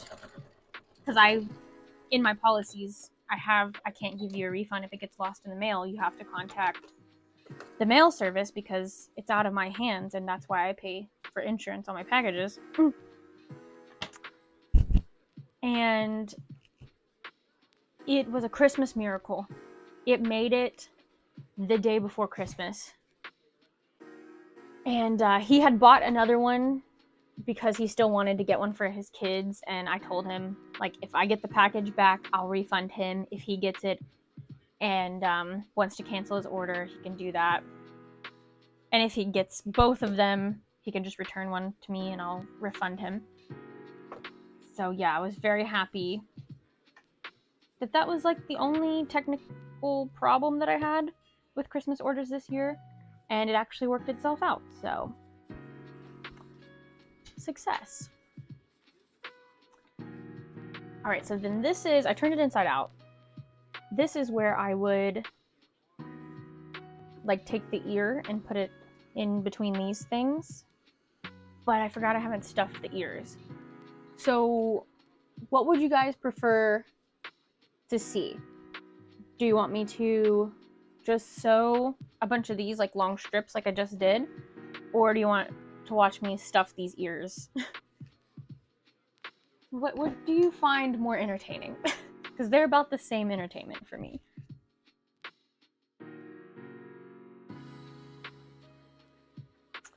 So like, then I would turn them all inside out and then I like stuff them.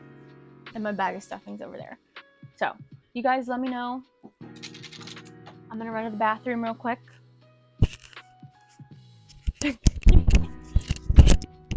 Alright, let me mute this mic just in case. Please never dream, my lord. Oh, okay, number 3.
Joey redeemed number 3, but there wasn't a third option, so don't know how that helps. Lost mail. I hate when that happens. Yes. Whenever you need to get done first and is more convenient for you, we all be vibing. All right. Yeah, they're about the same for me, so I'm just gonna get my stuffing set up and I'll stuff some things. We can chit chat some more. I am gonna plug up my iPad because it's about to die. Let me do that real quick.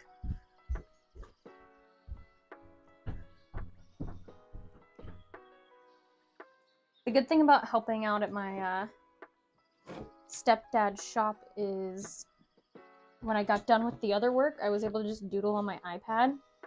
So who knows, maybe you guys will see some new doodles and stickers and prints if I think of anything exciting. But also, I can work on embroidery files because I just like load up my laptop and take it. Okay, the box of stuff.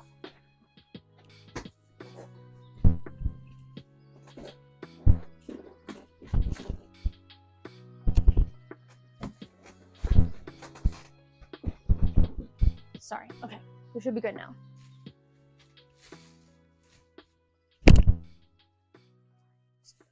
Punch my chest.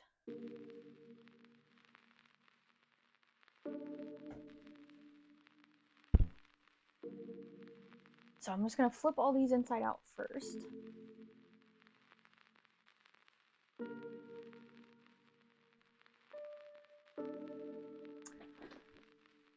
I've been wanting to like have Joey and I get those little crochet example things, like the pre-made crochet things, the wobbles or woobles or weebles, because he can crochet. Bethany's tried to teach me to crochet, and if I have a video I can kind of do it, but I thought that would be perfect because they use, it's almost like bungee or parachute cord. It's not even like yarn, I don't think. And the problem that I was having when I was using yarn was I was losing where the stitch was because I couldn't, it was like so fuzzy, you know? So I was like, well, that's what I need to do is I need to figure out the knots and everything and where they are gonna be. And then when I go to the fuzzy fabric, I'll know what it's supposed to look like. Because when I was practicing with the fuzzy yarn, I'm like, all these holes and knots like look the same. I don't know.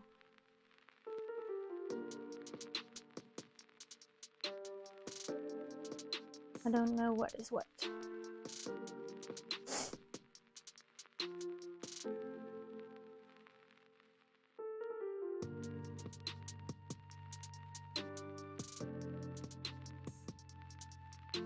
Oh, one cool thing that happened, I wonder if there's a way I can share it, but someone from Anime Week in Atlanta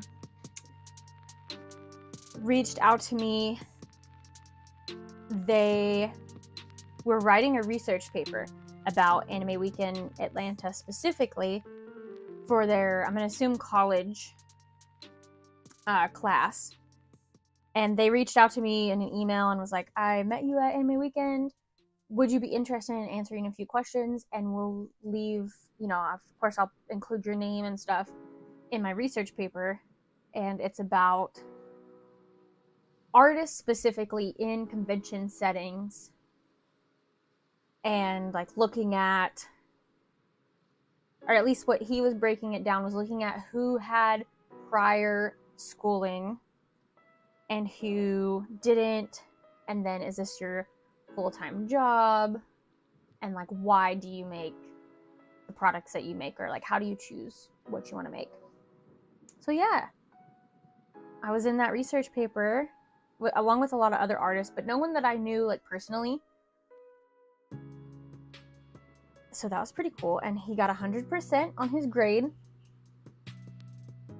and his professor told him that he should like publish it in something. So that was very cool. Cool. I could be in a really famous research paper. Who knows? The yarns are very different. Yeah. I mean, I just recently, super hard at first, but I got used to it. So I'm sure you'll be able to too. Thanks. I made a little ghosty for Joey. But I can do the squares.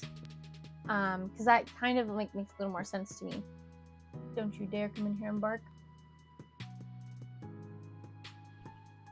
You see her right there? Daisy.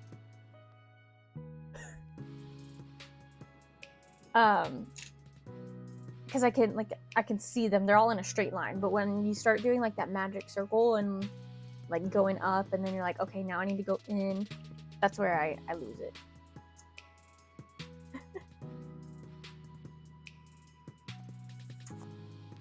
Yeah.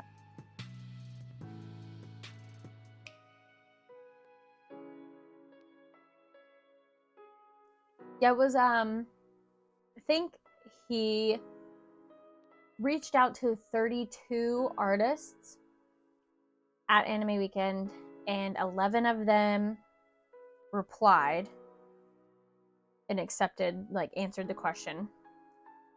And then out of the 11, I think 7, this was their full-time job. Like their business, selling at conventions, etc., was their full-time job.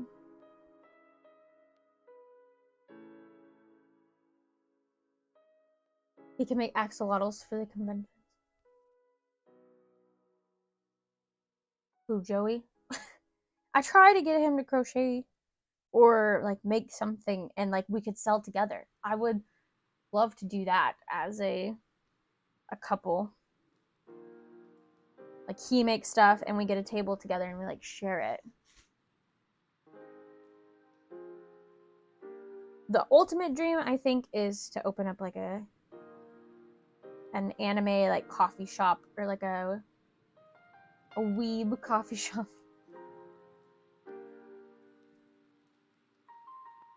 Because I do think that would be better when we like have kids to not be traveling like on the weekends. I think it'd be really fun though. It would be a fun experience for our kids and they would, I'm sure, very much enjoy it. But, or just do the major conventions.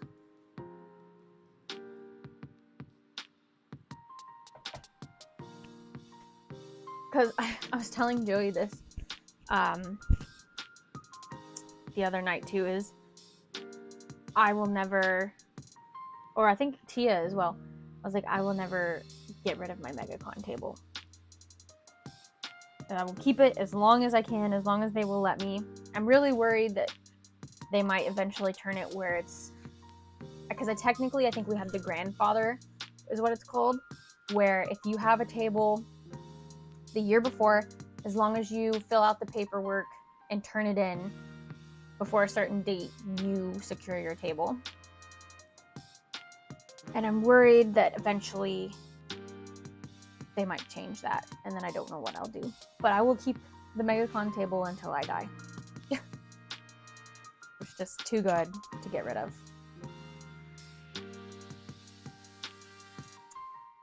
Oh my gosh. You almost have 10,000. I should see about setting up a 10,000 reward.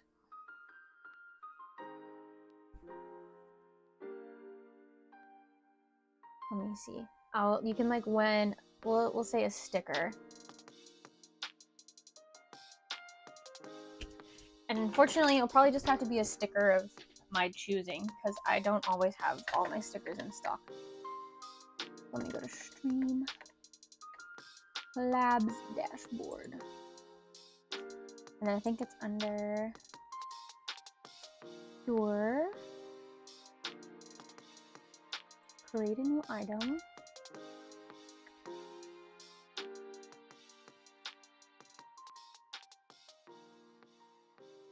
Alright, let me try to make it as a Steam perk. I don't know if that's true. sticker.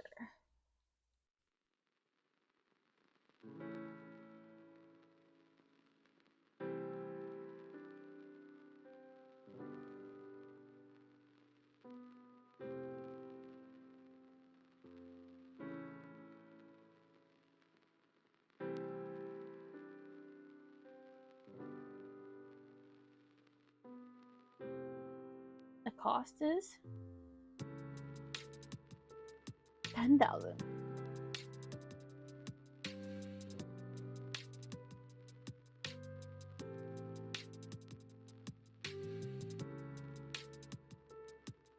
Do I have to pick a thumbnail?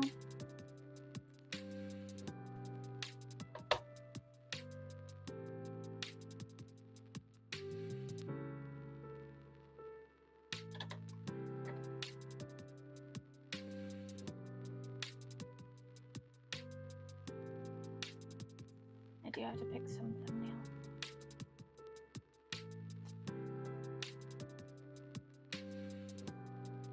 I have a picture of one of my stickers on here.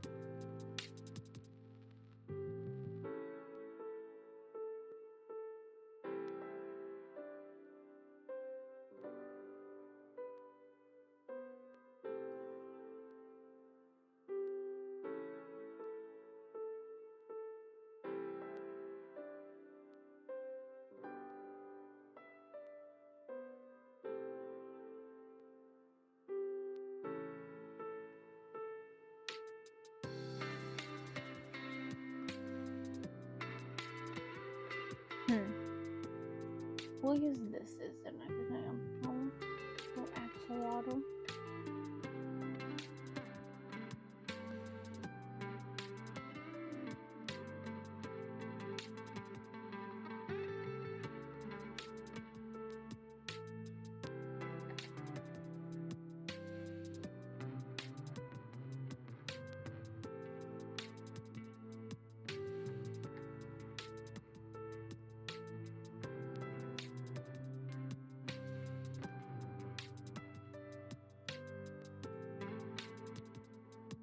Okay.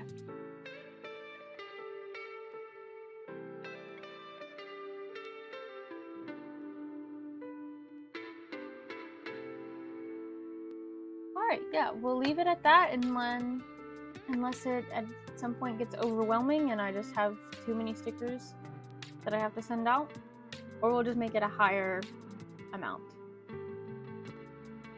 You have the tools to make any sticker. I do, but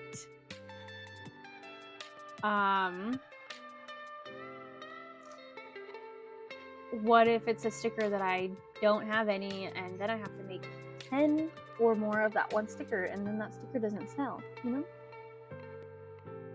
You dueled Hatch Hunters, and Joey won. Nice. You know, it's a win-win for either of those accounts, basically.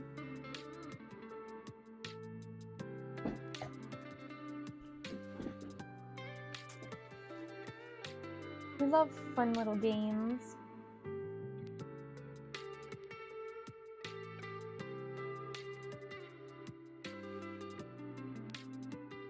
Make sure I didn't miss anything. Oh yeah, you won the 4,000. Yeah, I saw that. Okay. Yes, Hatch Hunters lost. Sorry. Very true, very true.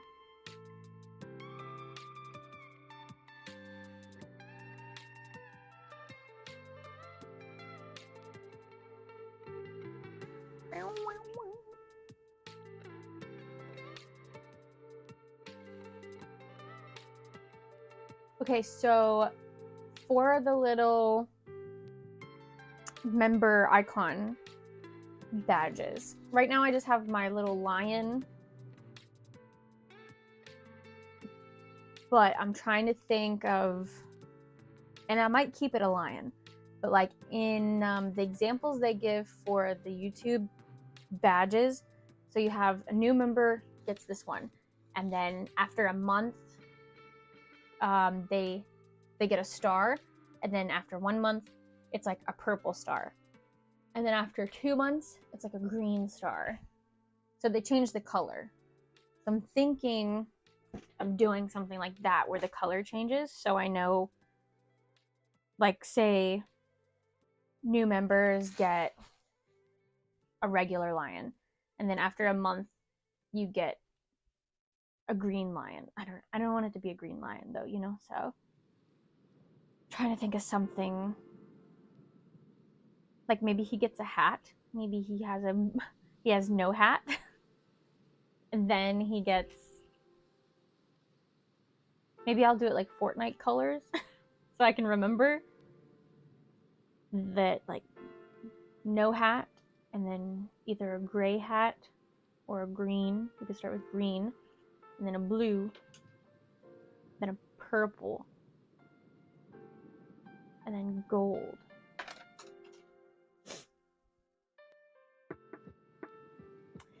A lion playing with yarn. That's kind of like what I have right now. Like my lion playing with, or he's not playing, he's like lying around the little thread. I guess I could do that. I could change the color of the thread. That could work.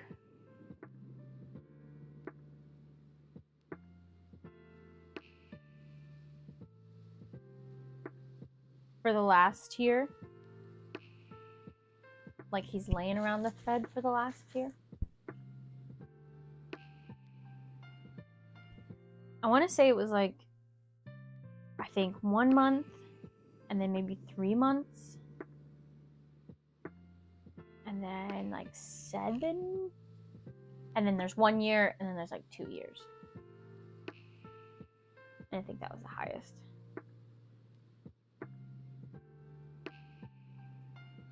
I might still have it pulled up.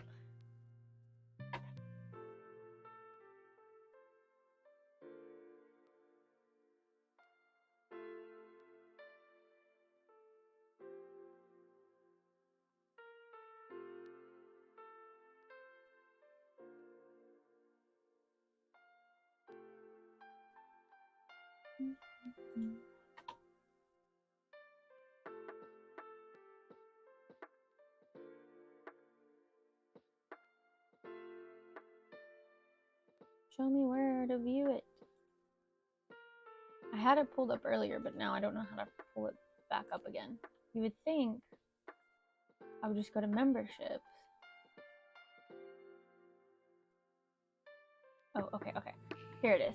So yeah, new member, and then 1 month, 2 months, 6 months, 12 months, 24, 36, 48 months.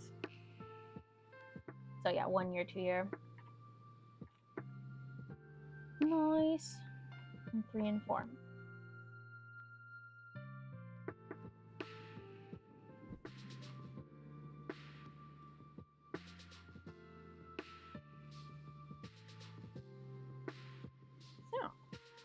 So yeah, I have to think of how I want the color.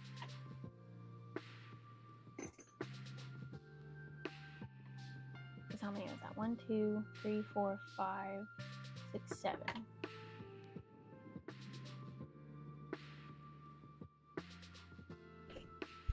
Seven different colors to use.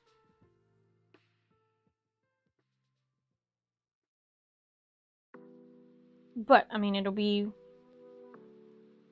4 years until anyone gets the last one, so I have 4 years to figure out what I want that option to be. And I might change my whole thing by then. Who knows?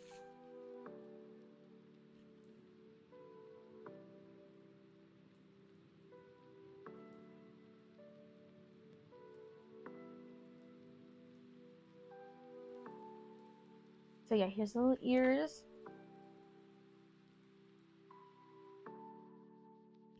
Another thing that I've thought about doing, and I've done it occasionally for Halloween, is making tails to go along with the hat.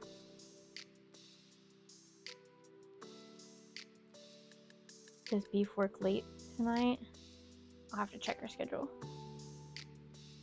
But having tails to go along with them, I don't think that would be a bad idea to offer that.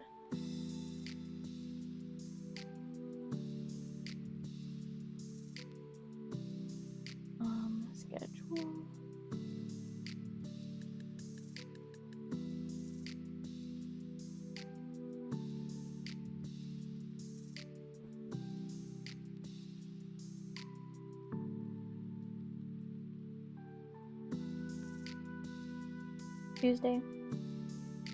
She's off tomorrow. Yeah, she gets off at 8:45 tonight, so probably no games. Rainbow Tails? That'd be cool.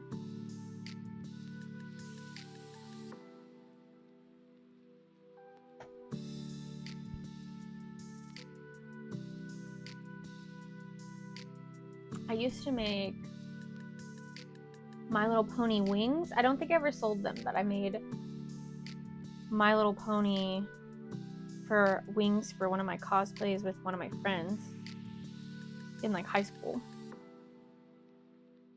And that was pretty fun. What are you doing, Ridley? Scratching your ears?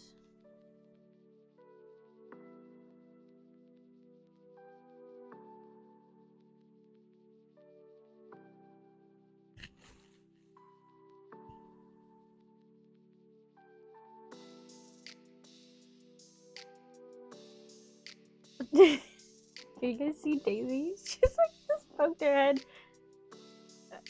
Ma'am?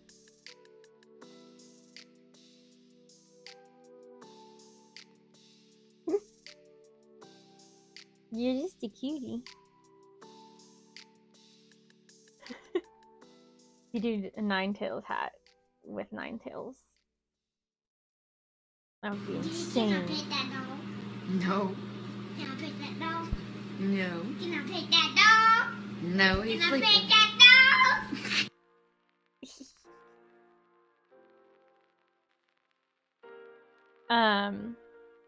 Vulpix, that's one of the hats that I want to put on my list. Like I really want to make a Vulpix hat. I've been wanting to make that for years. Yeah, Vulpix I think has like 4 or 5, but it's like in the shape of one. It kind of like comes together as one. Or at least in the drawings. It might not actually, in the animation, it might not stay as one.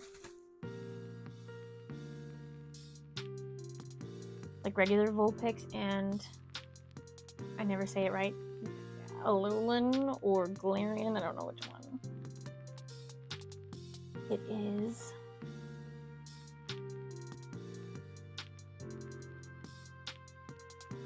Alolan.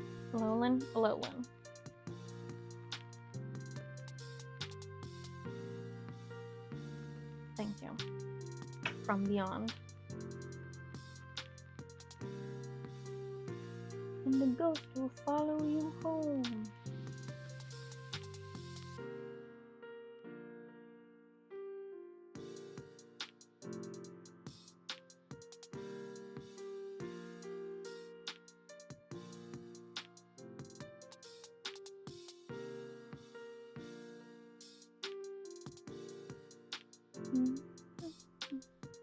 Let's see, what other conventions?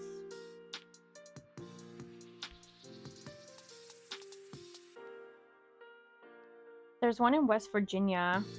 I've been to it before, and I didn't do crazy good. But also, this was like years ago. So it could have been my like product. But it was called SubasaCon in West Virginia. I think it's like a 5-hour drive from here.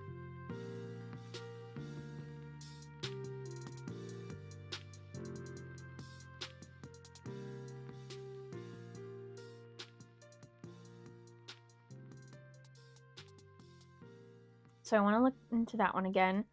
I applied for MTAC, which is in Nashville, Tennessee. That's only about 2 hours. I've attended that one as an attendee.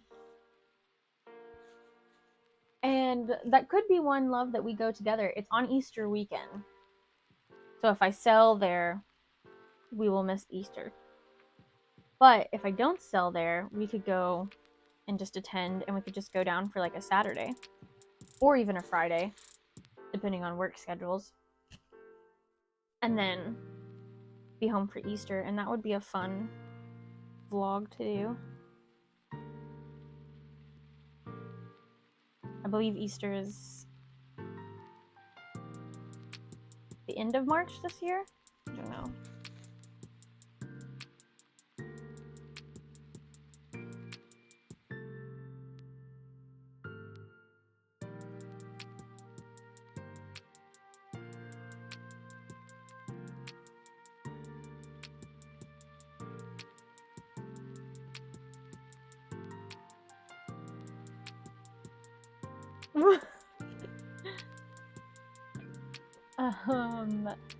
No, not Rabbit Day. What's a convention you really want to go to, no matter how far it is? To sell at currently Anime Expo, which is in California. But just to to go to or sell at to attend that's like outside of the United States, I'm not sure, because I don't know a whole lot outside. I know like Hawaii is in the United States, but that one is supposed to be crazy. I think it's Kawaii Con. And I've heard there's one in Puerto Rico, again in the United States, that is really good. But yeah, if you have any recommendations of any outside the United States. But as of right now, I would like to sell at Anime Expo. I hear that one's like insane. I think that's also the one though that like almost got in trouble, or might have gotten in trouble with like fire marshals, because it was so insanely packed this year, and like people were having panic attacks and passing out because of heat exhaustion and being in the large crowds. Like, crazy. But you know, I'll just be back there at my table hiding.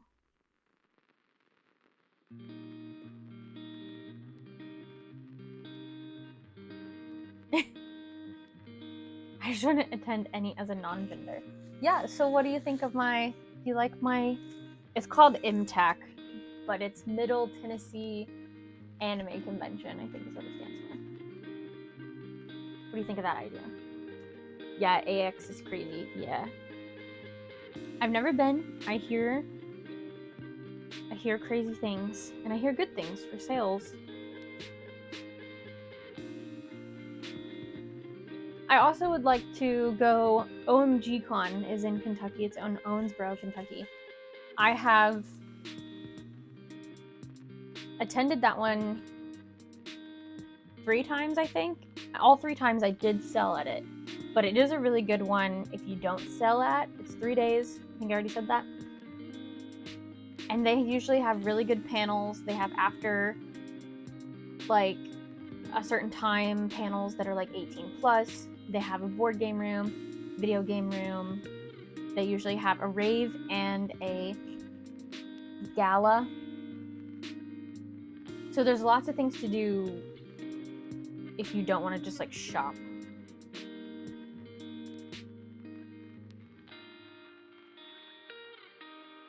I don't remember.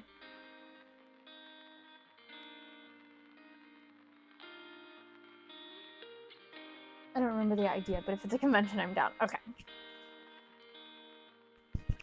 Sounds good. I'll let you know. If not, maybe we can go to OMG Con, because Bethany's selling there no matter what, so we can go and help her.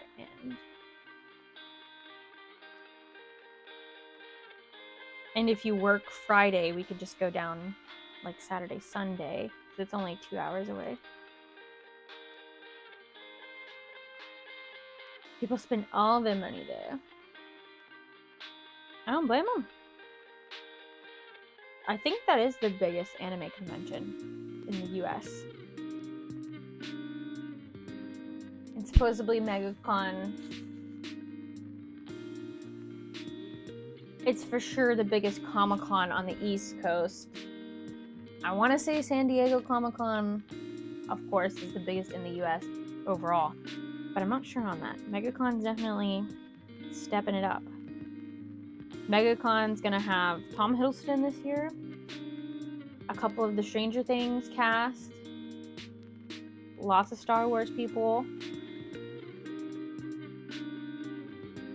The new actor in the live-action One Piece.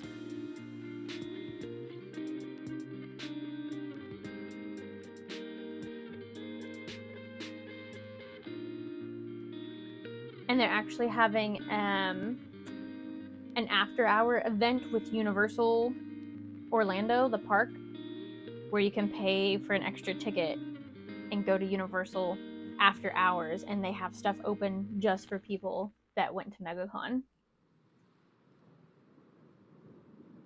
If you've been, you'll have to make 400 hats. Yes. I would love to, of course, sell out at MegaCon, but the plan is hopefully that this gets me ahead at least for the year a little bit, because it seems like I'm constantly remaking things. So I did kind of want to go crazy while I had these several months to prepare and make like 5 of these hats and hope that maybe I had leftover stock. I'm definitely accumulating a little bit at a time, because the 6 Espeon hats, I've had those since the past 2 conventions. Could just be no one loves Espeon as much anymore.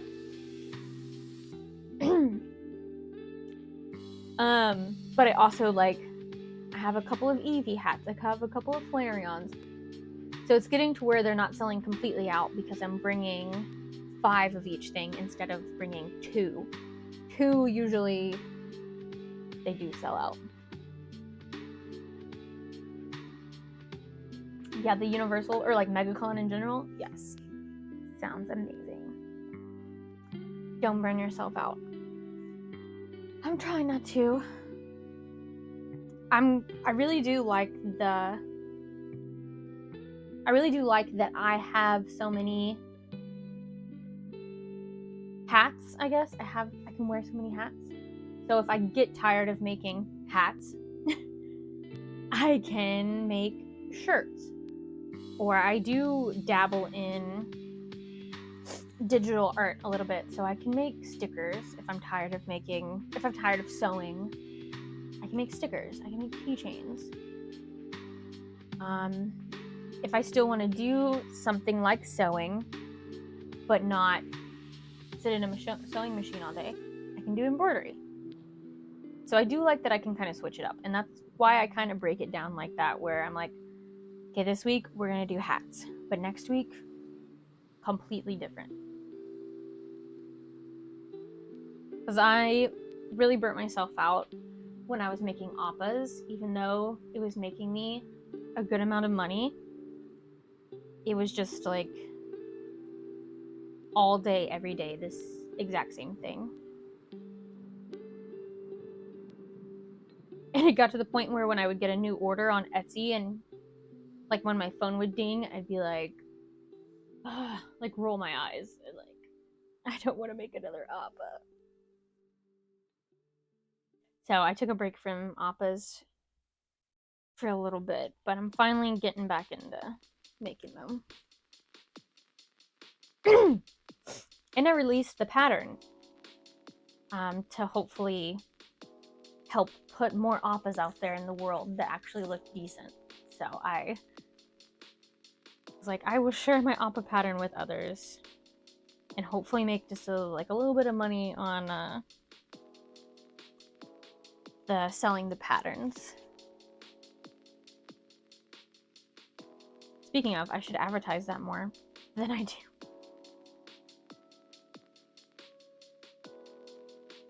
I should have ran a sale around Christmas time. I didn't think about it.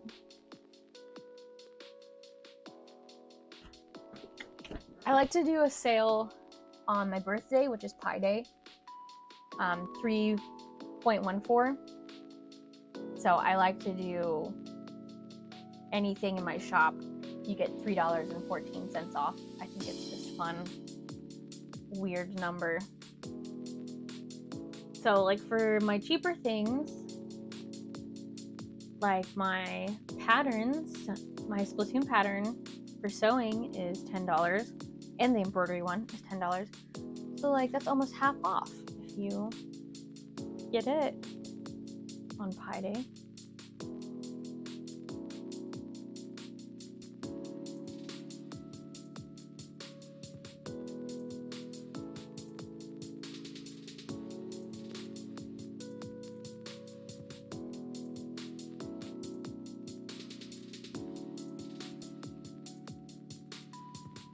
Is it okay, love, if like when you start at 7, I keep streaming until you're done with dinner? Okay. Nice. Thank you. It is really fun to have Pi Day. And for the most part, you know, no one forgets my birthday if they know that it's Pi Day. And in middle school, I had a teacher who, she was a math teacher too, and her birthday was also Pi Day. So they would bring in pie for her birthday, or like she would bring in pie. And I think I had her for like 2 years. So it was really fun to be like, technically they weren't celebrating my birthday, but also I got pie on my birthday, so it didn't matter to me. Very generous of him. Yes, he is very, very generous to cook me dinner. So sweet of him. He's been working hard today. He shoveled the gravel so the dogs will stop getting their paws muddy. He did a little laundry because yesterday, you know, bad luck if you do laundry on the first day of the new year. So I didn't do laundry yesterday. And then he also, I heard him unloading the dishwasher, so I'm pretty sure he unloaded the dishwasher too. I wrote a song about pie, but my math teacher made me sing it in front of everyone. Oh, so embarrassing. No! I'm sure it was great. Hey, I'll never forget, I think it was high school, which makes it even funnier, but oh, my love became a member. Thanks, love. Oh, that's so sweet. Just being a sweetie today. What was I saying in high school?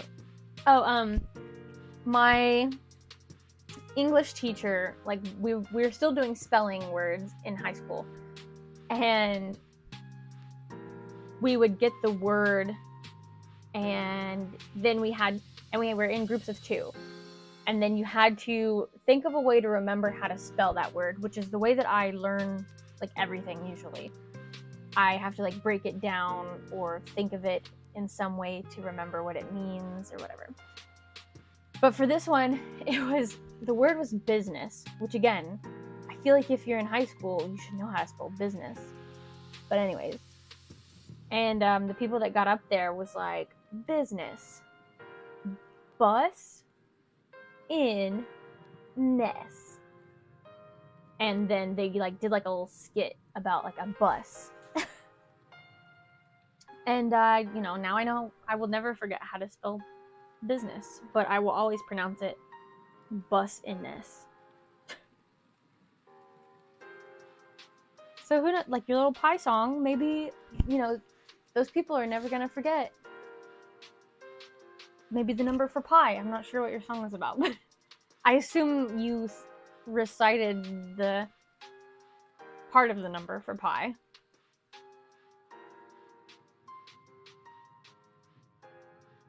Songs are the way to learn.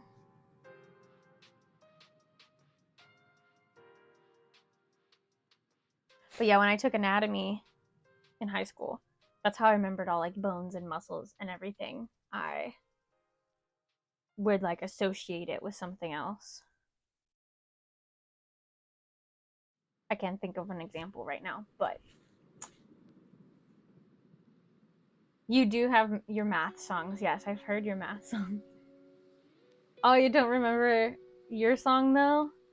It was in 2011. Okay. I'll let it slide.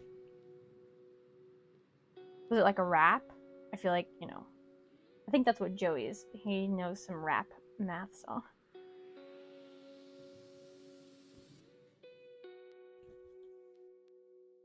Did you guys ever do the math, the times tables? And you had this like plastic shape that kind of looked like a key, and it had little like divots in it. And then you have a string, and it's like 9 times 1 is 9, and you like wrap it around, something like that.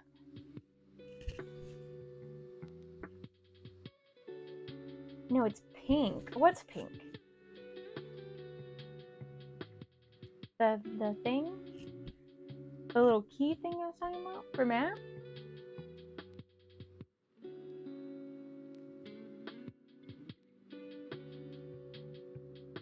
Uh-huh.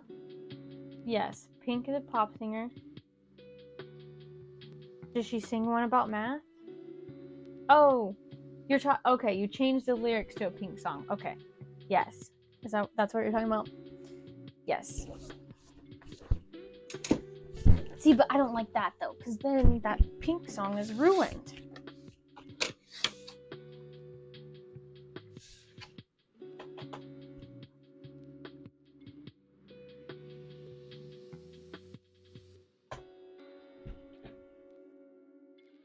That's so cool. Like, your name is Green. I love that. No? Is that not... Am I thinking of something different?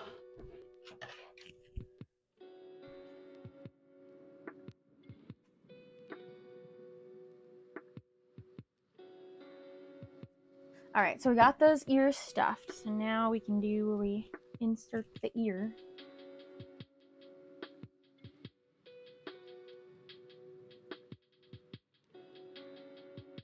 Fold this.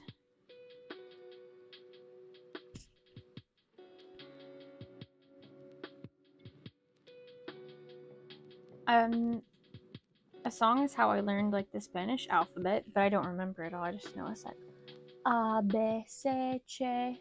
That's all I got. D, E. Oh. Something like that.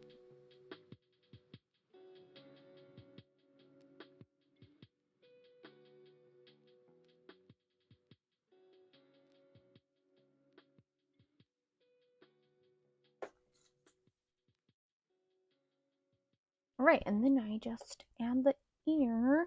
And I usually pay attention to the way that... See how this kind of like slopes down? It's hard to show you when I'm looking at the screen at the same time. Like that. I make sure that I don't know, just that this is curving this way and not like this way if this is the left ear.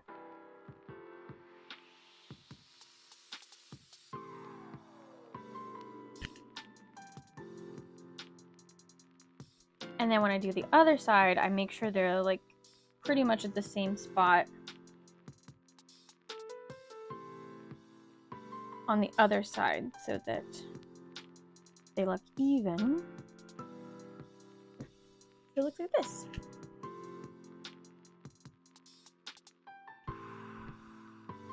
And that's one half of the hat.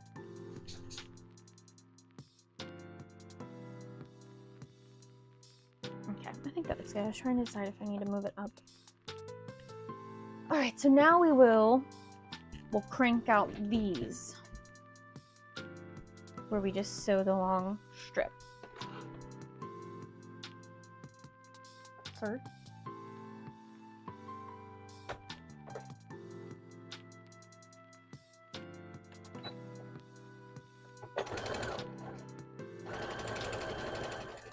I want to eventually, with the memberships, add where like you get movies. You get to see the videos a day sooner.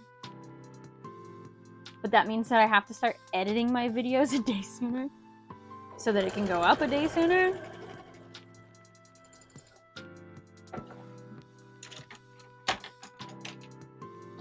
But I'll probably always keep the like 99-cent one. And then maybe do the next one is like $1.99. I don't know. Whatever I feel like people would actually want to pay to see videos sooner.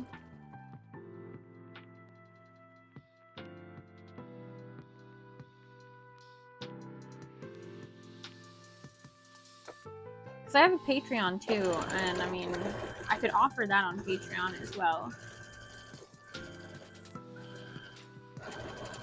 But I was kind of worried how that platform would like cross over, so I would be more willing to do it on something like YouTube, where my videos are actually on YouTube.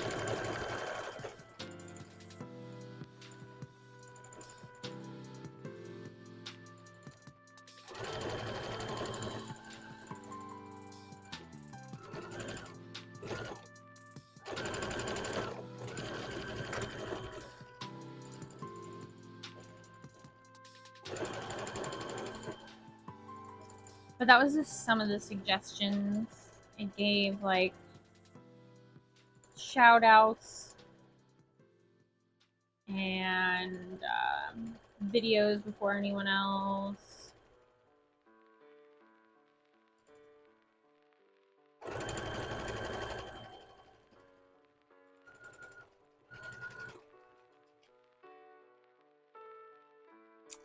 How did I come up with my business name?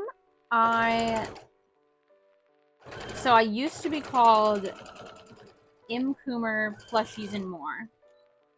So my name is Megan Coomer, so it was like the first letter.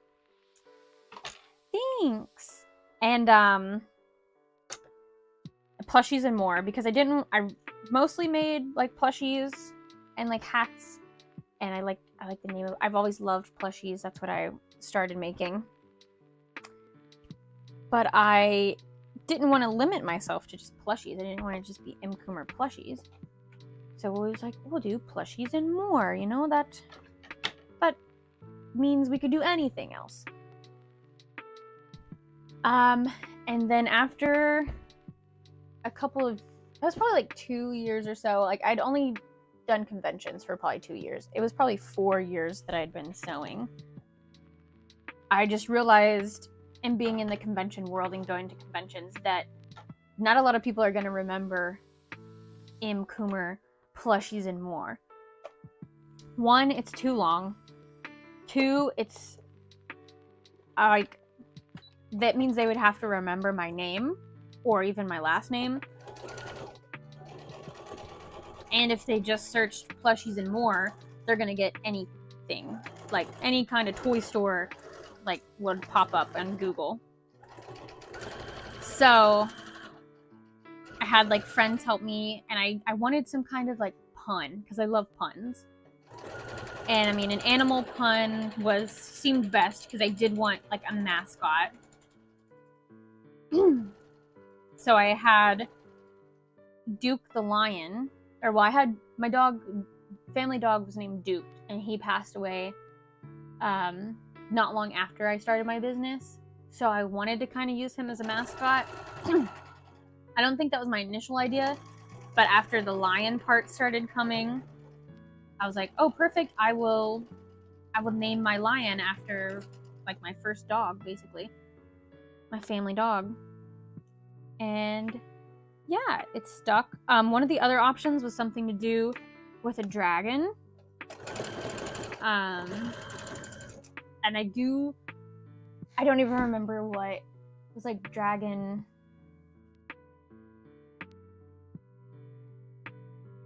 Stop! I knew you were gonna say that. No, it was something like dragon, which now I'm glad that I didn't do it. But it was like dragon around my sewing machine or something. It wasn't like that, but it was something where it was a play on words. So now I'm glad it didn't happen, because it could be inappropriate. Or maybe it would have been fun. I don't know. But I do think dragons are easier to make than lions. And I was kind of like, because I do remember one of my friends was like, because I was told her I really liked the line around sewing, like what did she think? And she said, well, you don't really make with lion stuff. you don't make like lion plushies or hats. And I was like, yeah, but I can easily, this will be my mascot. And I can easily make lion stuff. I was like, it's more for the play on words, like lying around sewing. And I could make like a sleepy lion. So I'll always remember that.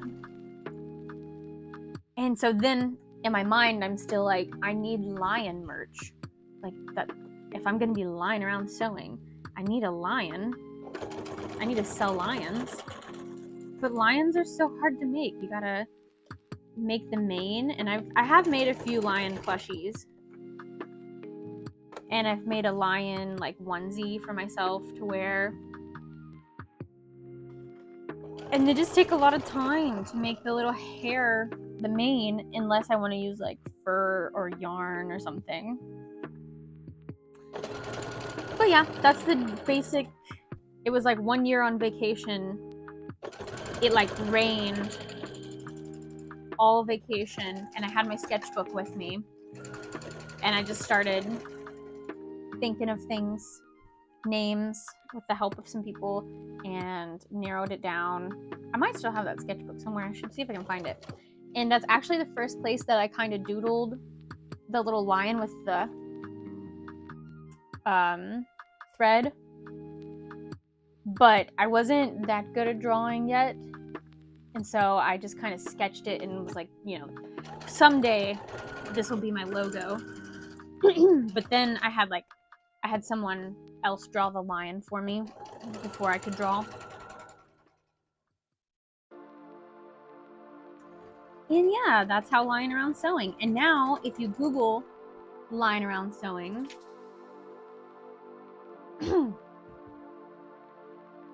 you for the most part get just most of my stuff.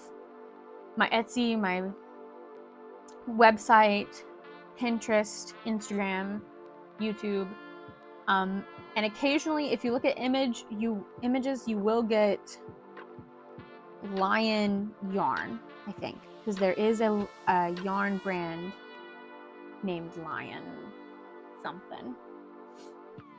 Let me see. I haven't looked in a while, but I do remember that was the only. There's like a lion pattern that pops up.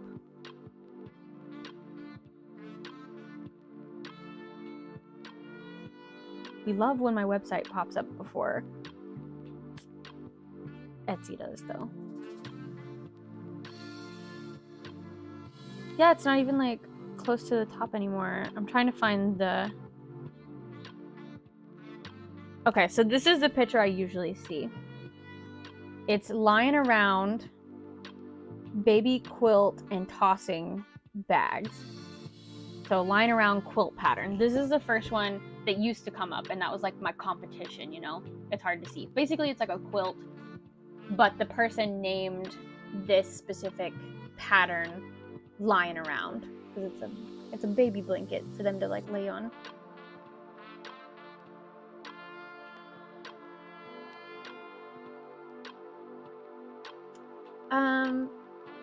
But yeah, and then the other things are just like lion plushies, which is awesome, which is okay because that's fitting with my thing.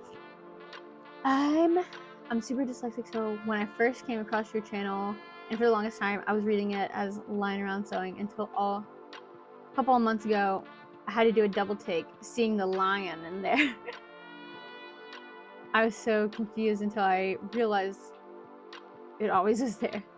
So your pun got me. Oh, perfect. See, that's what... I mean, I guess I don't know if that's really what I wanted. I don't really want to trick you. I just... But, it, you know, the pun worked.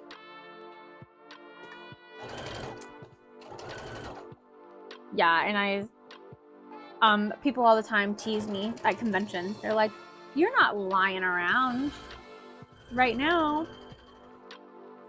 And I'm like, no.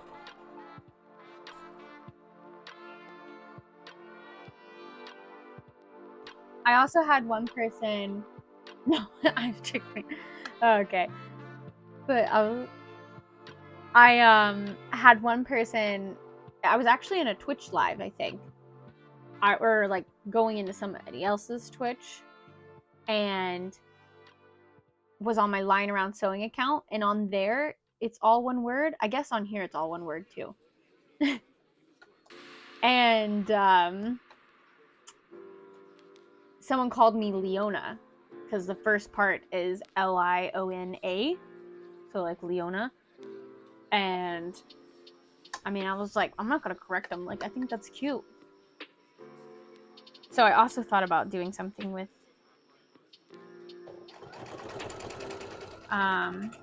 adding another lion and naming her Leona, or just that being kind of my internet name.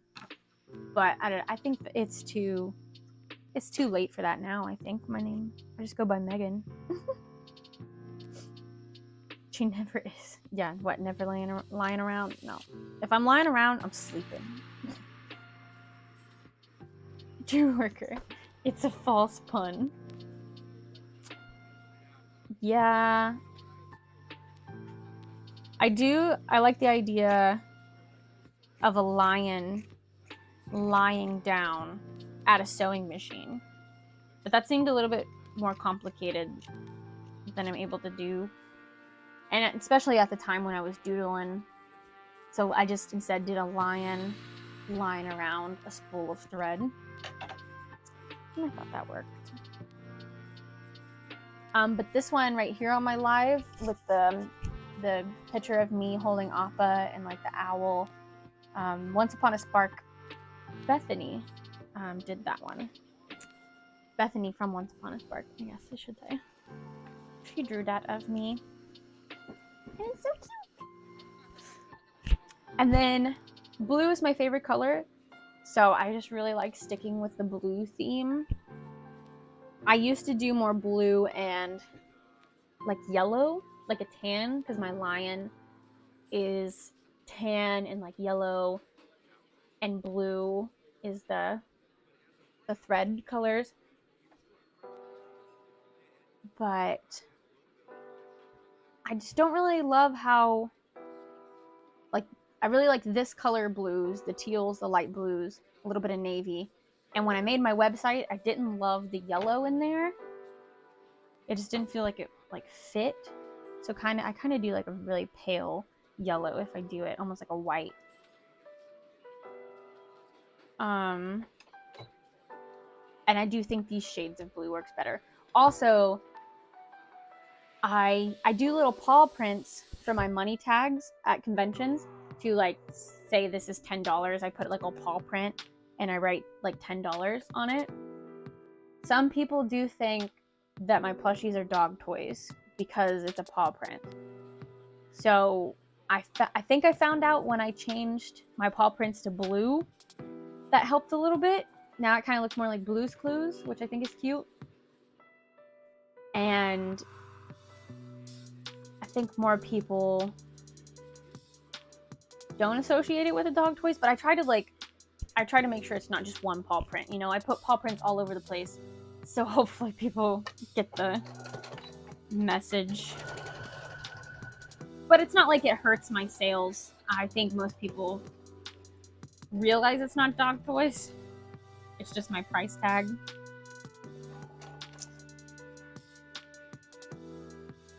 I love that you stick with the blue on the logo. So fun. You don't see much blue. Yeah. Yeah, I feel like you see a lot of pink is always a good, especially in the artist alley. I do think blue might be like a runner-up for pink.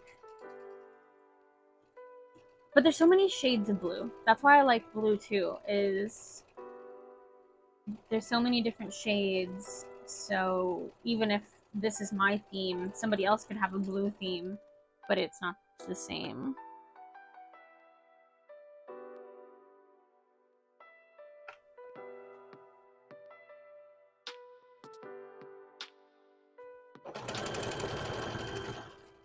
But yeah, I mean, I've tried different ways to see how I want to brand my stuff. Because, like, we got the lion. And I try to brand with, like, paw prints. But, again, it comes off, like, as dog toys, possibly. I thought about the lying around part. It could be, like, sleepy time and then do like sleepy, dreamy type theme, but that just didn't seem to fit either. So, I mean, I guess the basic is just sewing theme. That's what I do. I stick to sewing. And I do things that usually have somewhat to do with sewing. And even my stickers, I've started making them look like plushies. So I think that is going to be like my tie, my brand. My brand is sewing, and even my stickers look like sewing. And I think that helps with a little bit of lion. Oh, because that was the other thing. I was like, I could do jungle themed and do lions and other things in the jungle, but I don't really want to make a bunch of jungle animals.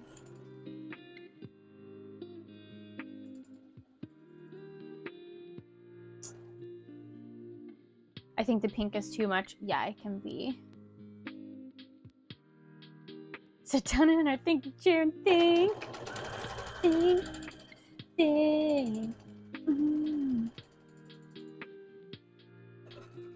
There was a thinking chair on Facebook Marketplace for like $50. It was a child's thinking chair, but it was like, it looked like it was the Blue's Clues thinking chair. And it wasn't one of those inflatable ones either, like they used to have.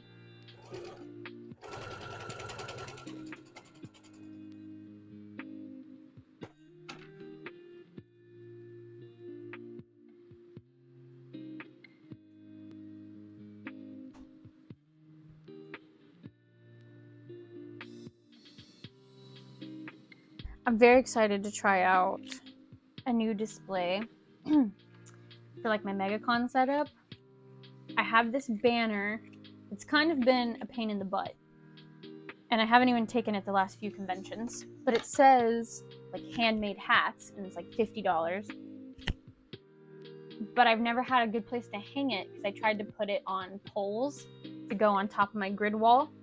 And it just like kind of does like, you know, this. It like falls or like wrinkles. So I think the plan is to have my photography stand that I usually put the hats on. I'm going to raise the photography stand up higher so that the banner can go at the very top of that. And then under the banner, I'll have more fabric hanging and I can clip my hats onto that. And then people hopefully, because like you can usually go up to like 10 foot in Artist Alley, 8 to 10 feet. And I'm like usually nowhere near that. So it would be nice to have more attention, things pulling in attention. And I think that that would be a good way. But I also am going to go back to putting my stickers on the side of my display instead of in the front. Because I'm bringing a lot more inventory. So I don't want the first thing that people see to be stickers and keychains because I want to push more of my bigger product first. And then when I clear up room, we'll put stickers out. If it was a smaller convention, sorry, I keep getting like mascara in my eye. If it's smaller convention where I do feel like smaller priced items are like the main thing that's gonna sell, I would put my stickers and keychains out first. But since it's MegaCon and I know it and I'm limited on space, we're gonna prioritize hats and beanies and plushies first.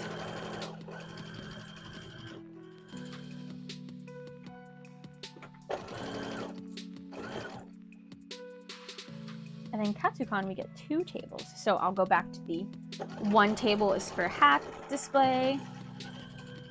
And then second table is for like plushies and stickers. Heist. Is that what we're talking about? Yeah. Exclamation point heist and then your amount.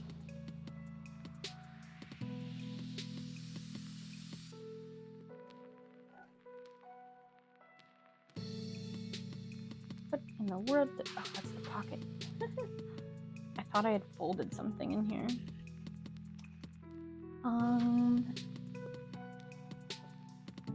Is there cons that you really can't move because of the limited space? Yeah. What was the one that I was like so claustrophobic? I mean, even with oh my gosh, I gotta get this out of my eye. I think it's actually stuffing, now that I'm feeling it and not getting anything out. Hold on, I want to join this heist. Don't leave me.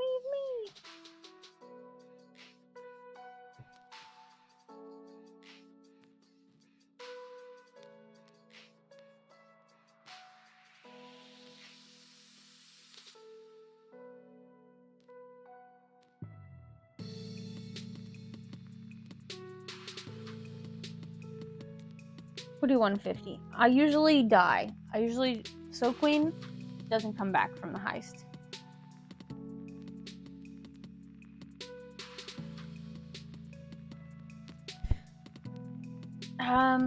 Okay. What convention? So crowded that I couldn't move.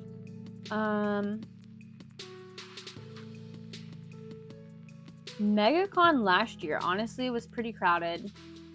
The person to one side of me had like candles and stuff, and they just had boxes stacked up. And like they were blocking the exit because it was one of those conventions where you have to go.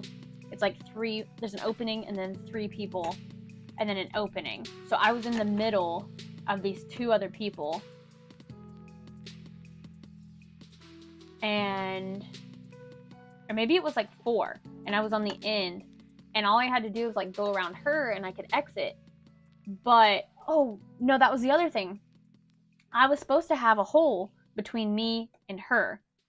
But she got there before we did, and she put an extra table at the end and moved all our stuff down.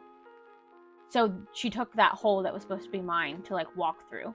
It was supposed to be every 2 tables, so someone at least could exit on one of the sides. And so I had to walk all around her stuff every time I wanted to get out of my booth. Which was that's not supposed to be the way it would be.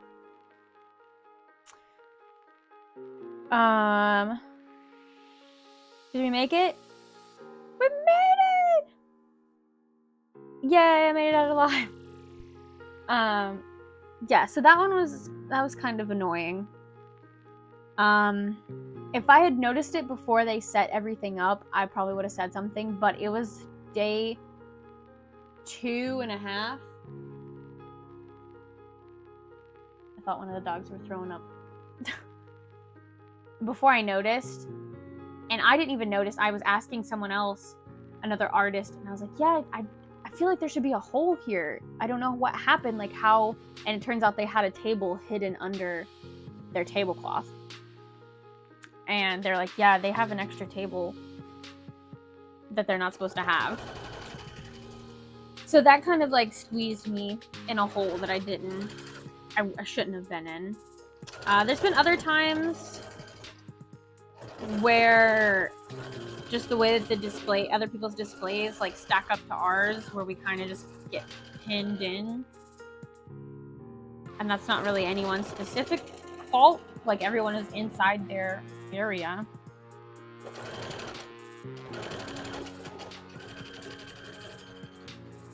But that's the other thing with my grid walls that I have. I love them, but they also make me very claustrophobic, and I'm also worried that they're gonna fall over.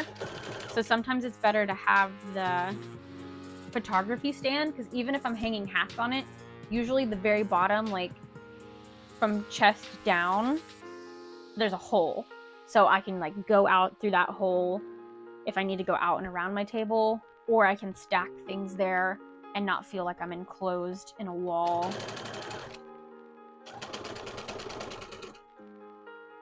And usually I have these big bags of plushies and hats too that take up all my under the table space and more. and that makes me claustrophobic. So I think that's part of the reason that I want to like start upgrading to like 2 tables maybe.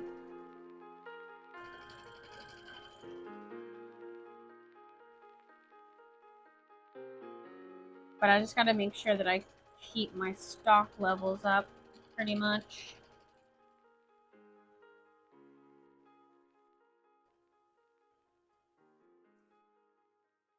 Let's see. Hatch Hunters.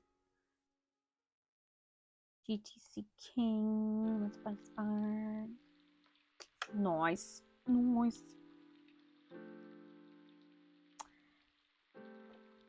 That's my flaw with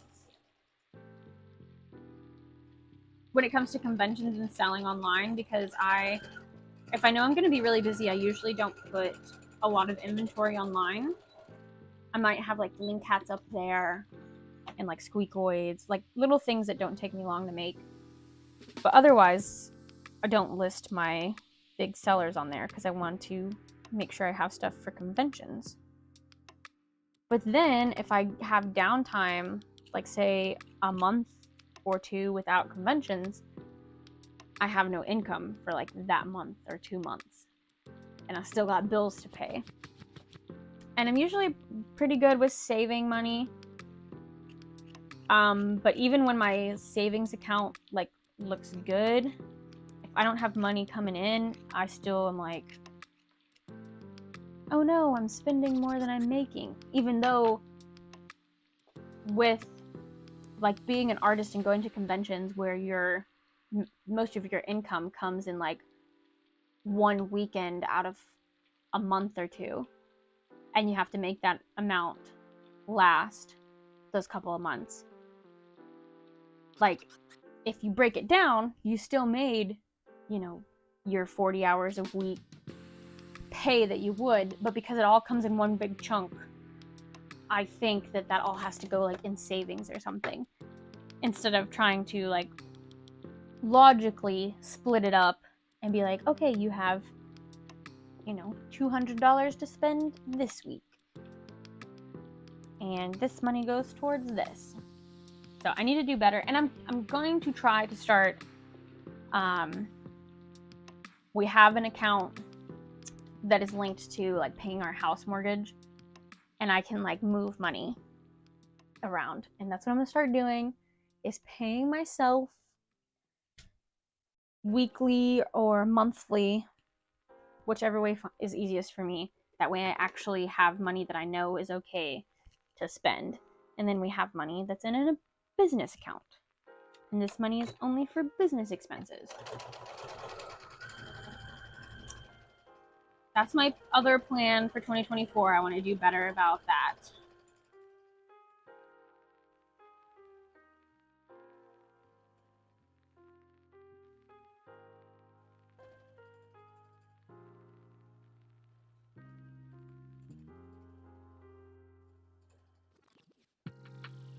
Because I also I want to have savings for like our dogs if anything happens with them, if they like need surgery or something. I don't want to feel like I have to take that out of like my business account. I want to have a separate place for it.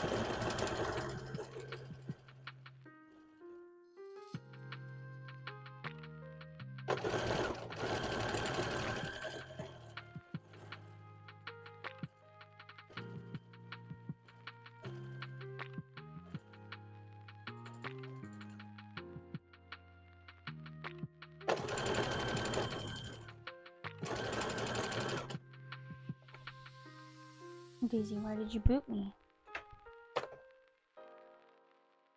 Finally finished my chunky frog. Yay! I bet it's so cute.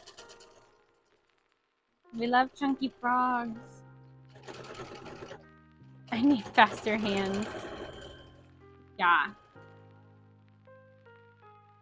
I feel that when it comes to like hand sewing, like it takes the longest. Go ask your dad to let you out. He's like right in there. You wanna go potty? Go ask daddy. Go get him.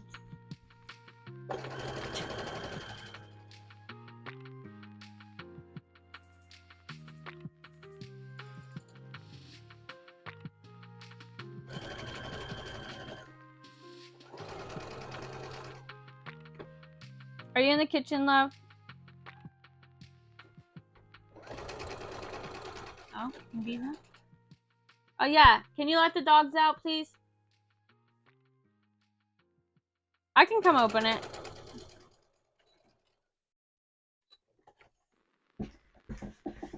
Oh, I need to stretch anyways. I'm coming, puppies, I'm coming.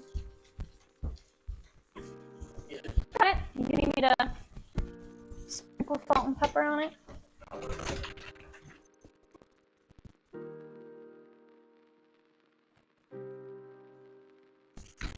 Look at you. Tap. Actually, that's how I joined. Fancy. You enjoy it on a mobile phone. You should run the tablet. Oh, it wasn't showing up on my iPad, but it could be because I was already joined. Okay. Yeah, that's what mine says. Still doesn't make sense if they don't have a join button on your phone.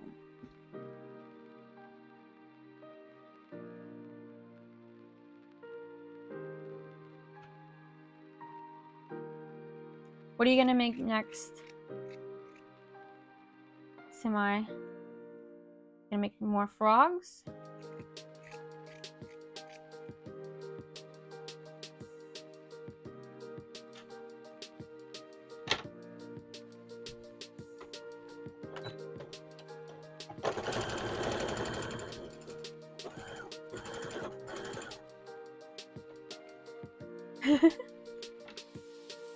Thinking about it, contemplating.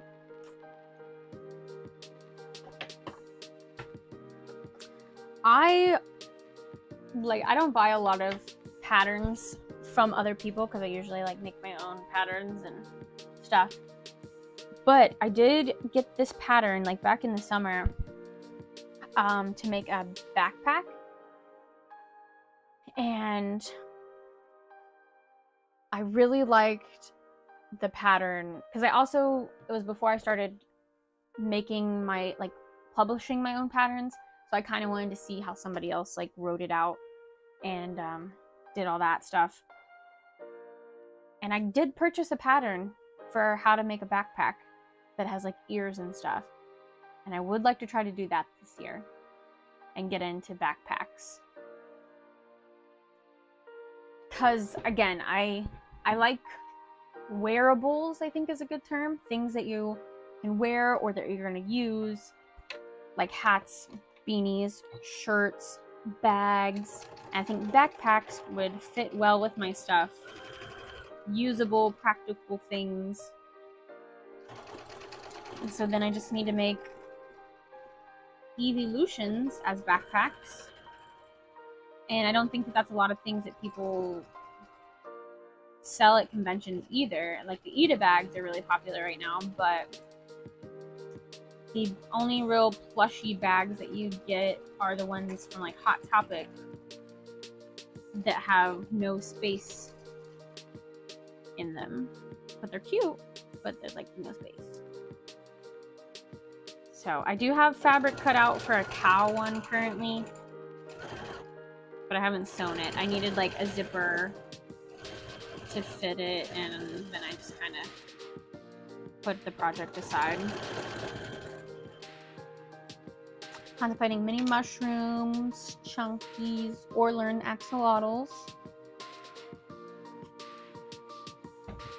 Axolotls are still pretty popular right now. I was wondering if they were gonna die down, but they're still pretty popular. I would like to make a few axolotl plushies if I can, now that I have a better embroidery software.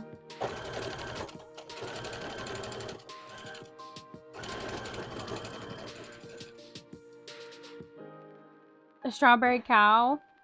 Yeah, like crochet. I've seen a lot of those too.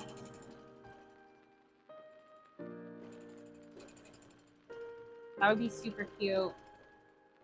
Those big, like, chunky ones are adorable. I do feel like that would take a lot of time, though.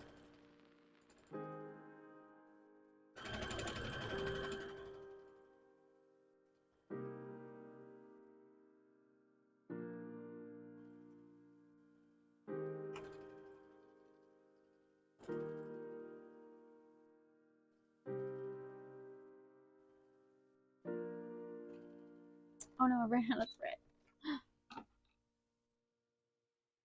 Or bobbin. Oh, I ran out of bobbin so long ago too. Dang. Usually my machine tells me, but I think it's getting old, so it doesn't remind me anymore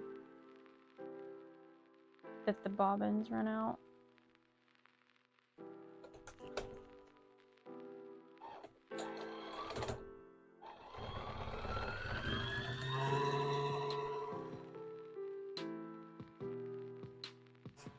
I see that dust. That's from the fleece.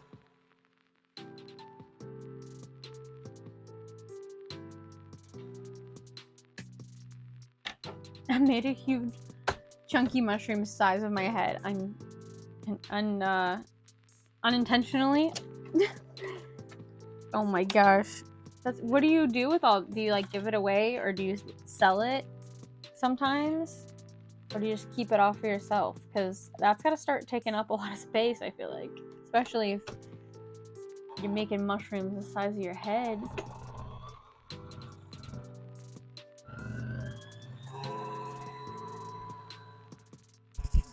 Also, see, usually my mic dies around the 4-hour mark. And we're at 3 hours right now. Still learning about yarn sizes and hooks. Yeah. Yeah, I've heard that can, like, you know, they can kind of do any pattern kind of with any yarn, but you might get a huge thing if you use thick, chunky yarn.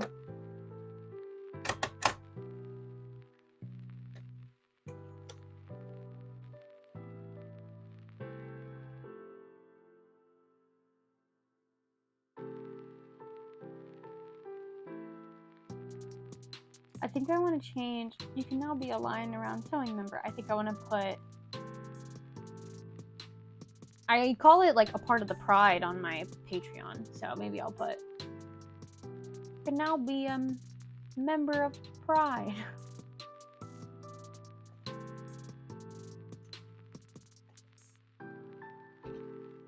Going to keep it all for now, if I can. I want to sell at markets.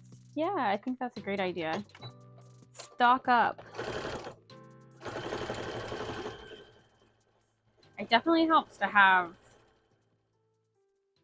some stock on hand before you go. Keep prepping until I start, probably, yeah. Good idea. Have that backstop.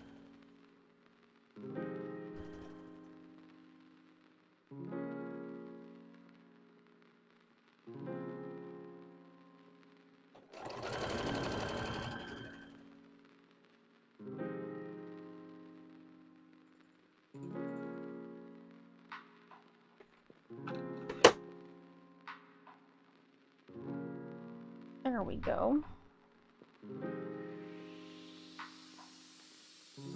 Let's see, I might try to get through these last few. And then we might call it there.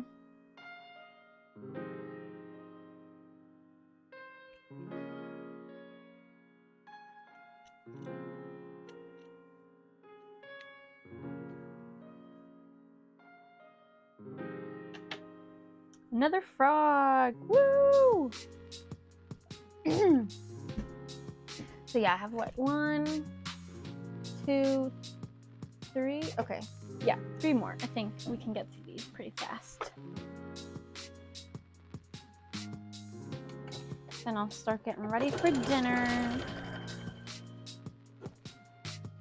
Hi, Riddles.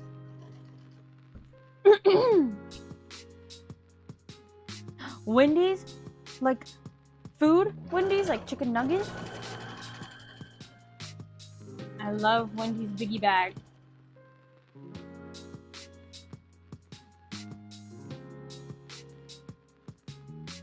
Yes, food. I'm very hungry. It's starting to hit me. Slowing down. Ready for burgers and mac and cheese. So we're gonna push through these last ones. That way tomorrow I can finish up these.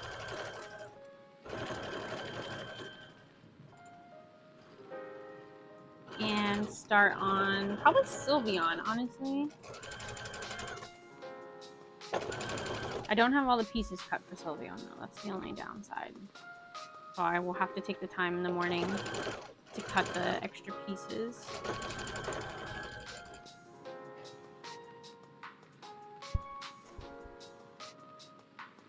Chicken biggie bag, like chicken sandwich. That's what I get. Chicken sandwich biggie bag, $5 biggie bag with regular nuggets. Such a good deal. I missed the 4 for $4. But I mean, it's basically the same thing, just $1 more.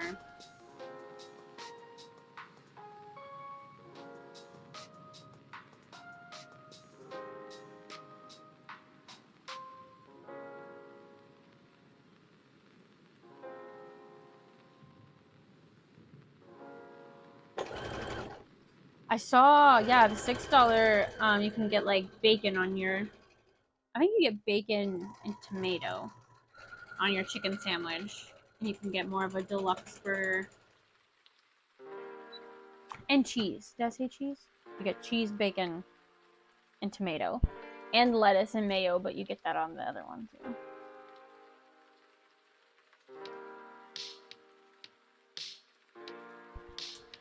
Honestly, I think that's Wendy's has better deals than McDonald's now.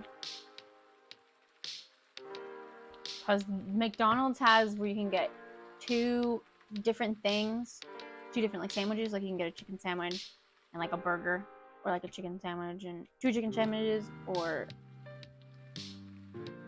maybe like the fish for like $3. But then if you add on a drink, they don't have their like dollar drinks anymore. At least for where I'm at, I don't think. In the US, I've heard McDonald's in the US aren't anything compared to other McDonald's around.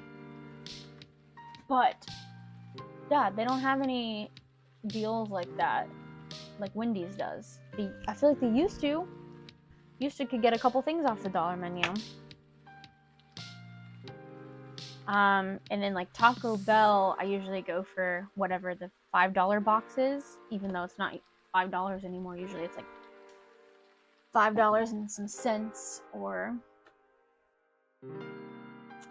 $6, but it's usually cheaper than getting things separately now. Like if you want a drink, you might as well get the box and get 2 tacos or something.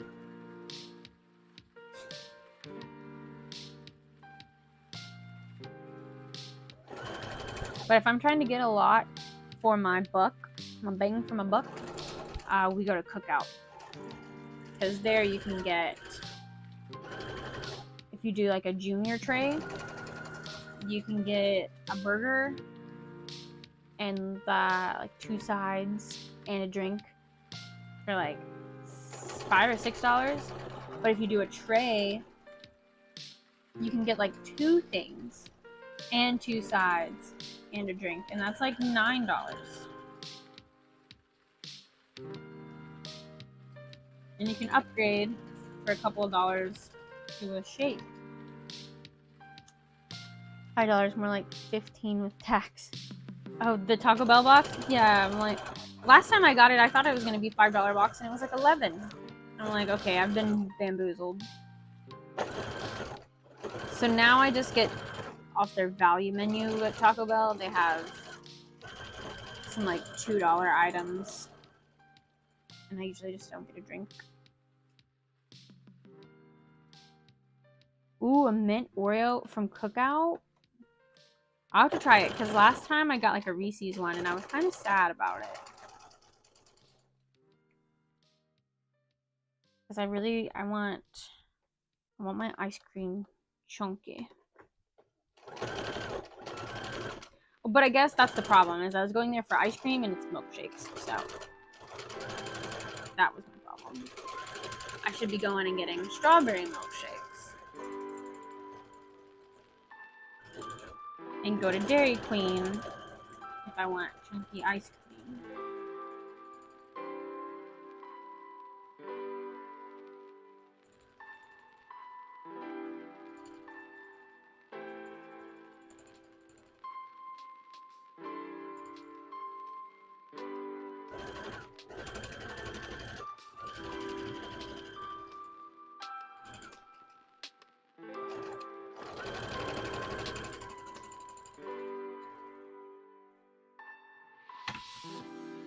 See, I'm not a big Wendy's Frosty person. And I think it's because it doesn't have chunky in it. I want, you know, if I want ice cream or anything like it, I want pieces in it. I want Blizzard or like a Sonic Blast. So yeah, I'm not a big Wendy's. Plus, I think I'm not a big vanilla, just plain.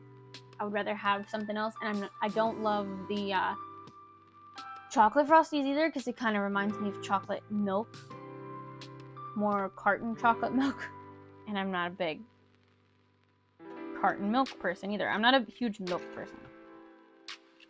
So yeah, but I haven't tried the other flavors. Like I know they bring the pumpkin Frosty out and like peppermint Frosty in the winter. So maybe that's what I need to try. Joey is, as of now, forever salty at Wendy's until they bring back just a regular vanilla Frosty. Because for the past 2 years, I think, they rotate like the fall Frosty, and then they go to the peppermint Frosty, and then they go to strawberry for like springtime. And but they add the specialty stuff to the vanilla Frosties and just take out vanilla Frosties. So he can never get a vanilla Frosty.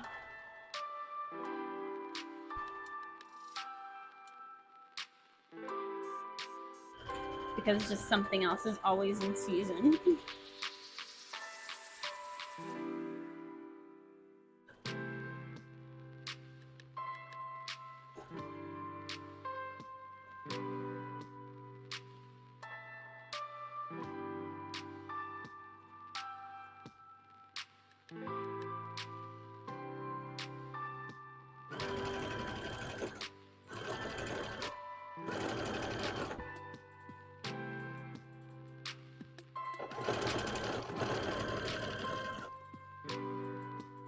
But yeah, my go-to, probably Dairy Queen if I want ice cream.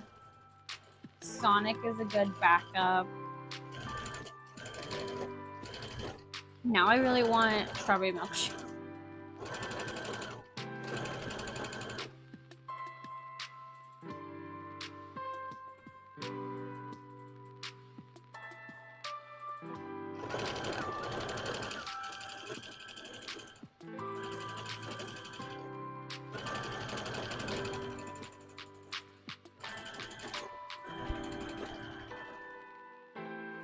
But we don't live that close to town. Like, it's not terribly far away. I'm like, I could just go get ice cream or milkshake after dinner.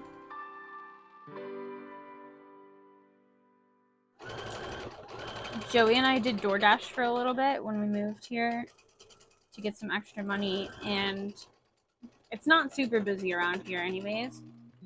But the few orders that we got was like Sonic ice cream.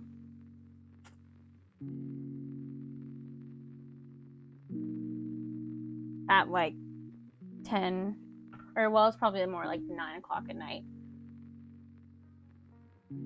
I just want strawberry all year. The strawberry Frosties, I'm gonna have to try it when they come back. No, I've never tried it. And I do like strawberry milkshakes again, and strawberry milk, I did like it better than just chocolate milk. So maybe I would like it. But Joey will probably frown upon me if I get the strawberry Frosty because he'll be sad. that there's no vanilla Frosties.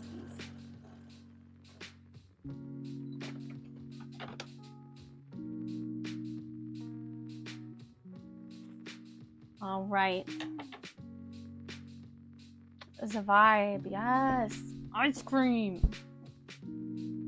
My go-to like pint of ice cream is Ben & Jerry's though. Specifically Ben & Jerry's Night Dough. I will also accept half-baked and fish food. All good choices. All right, so I did get all these sewn up. I have a pile over here. They need to be turned inside out, but I'm gonna call it for tonight because I'm hungry. I can feel my voice going.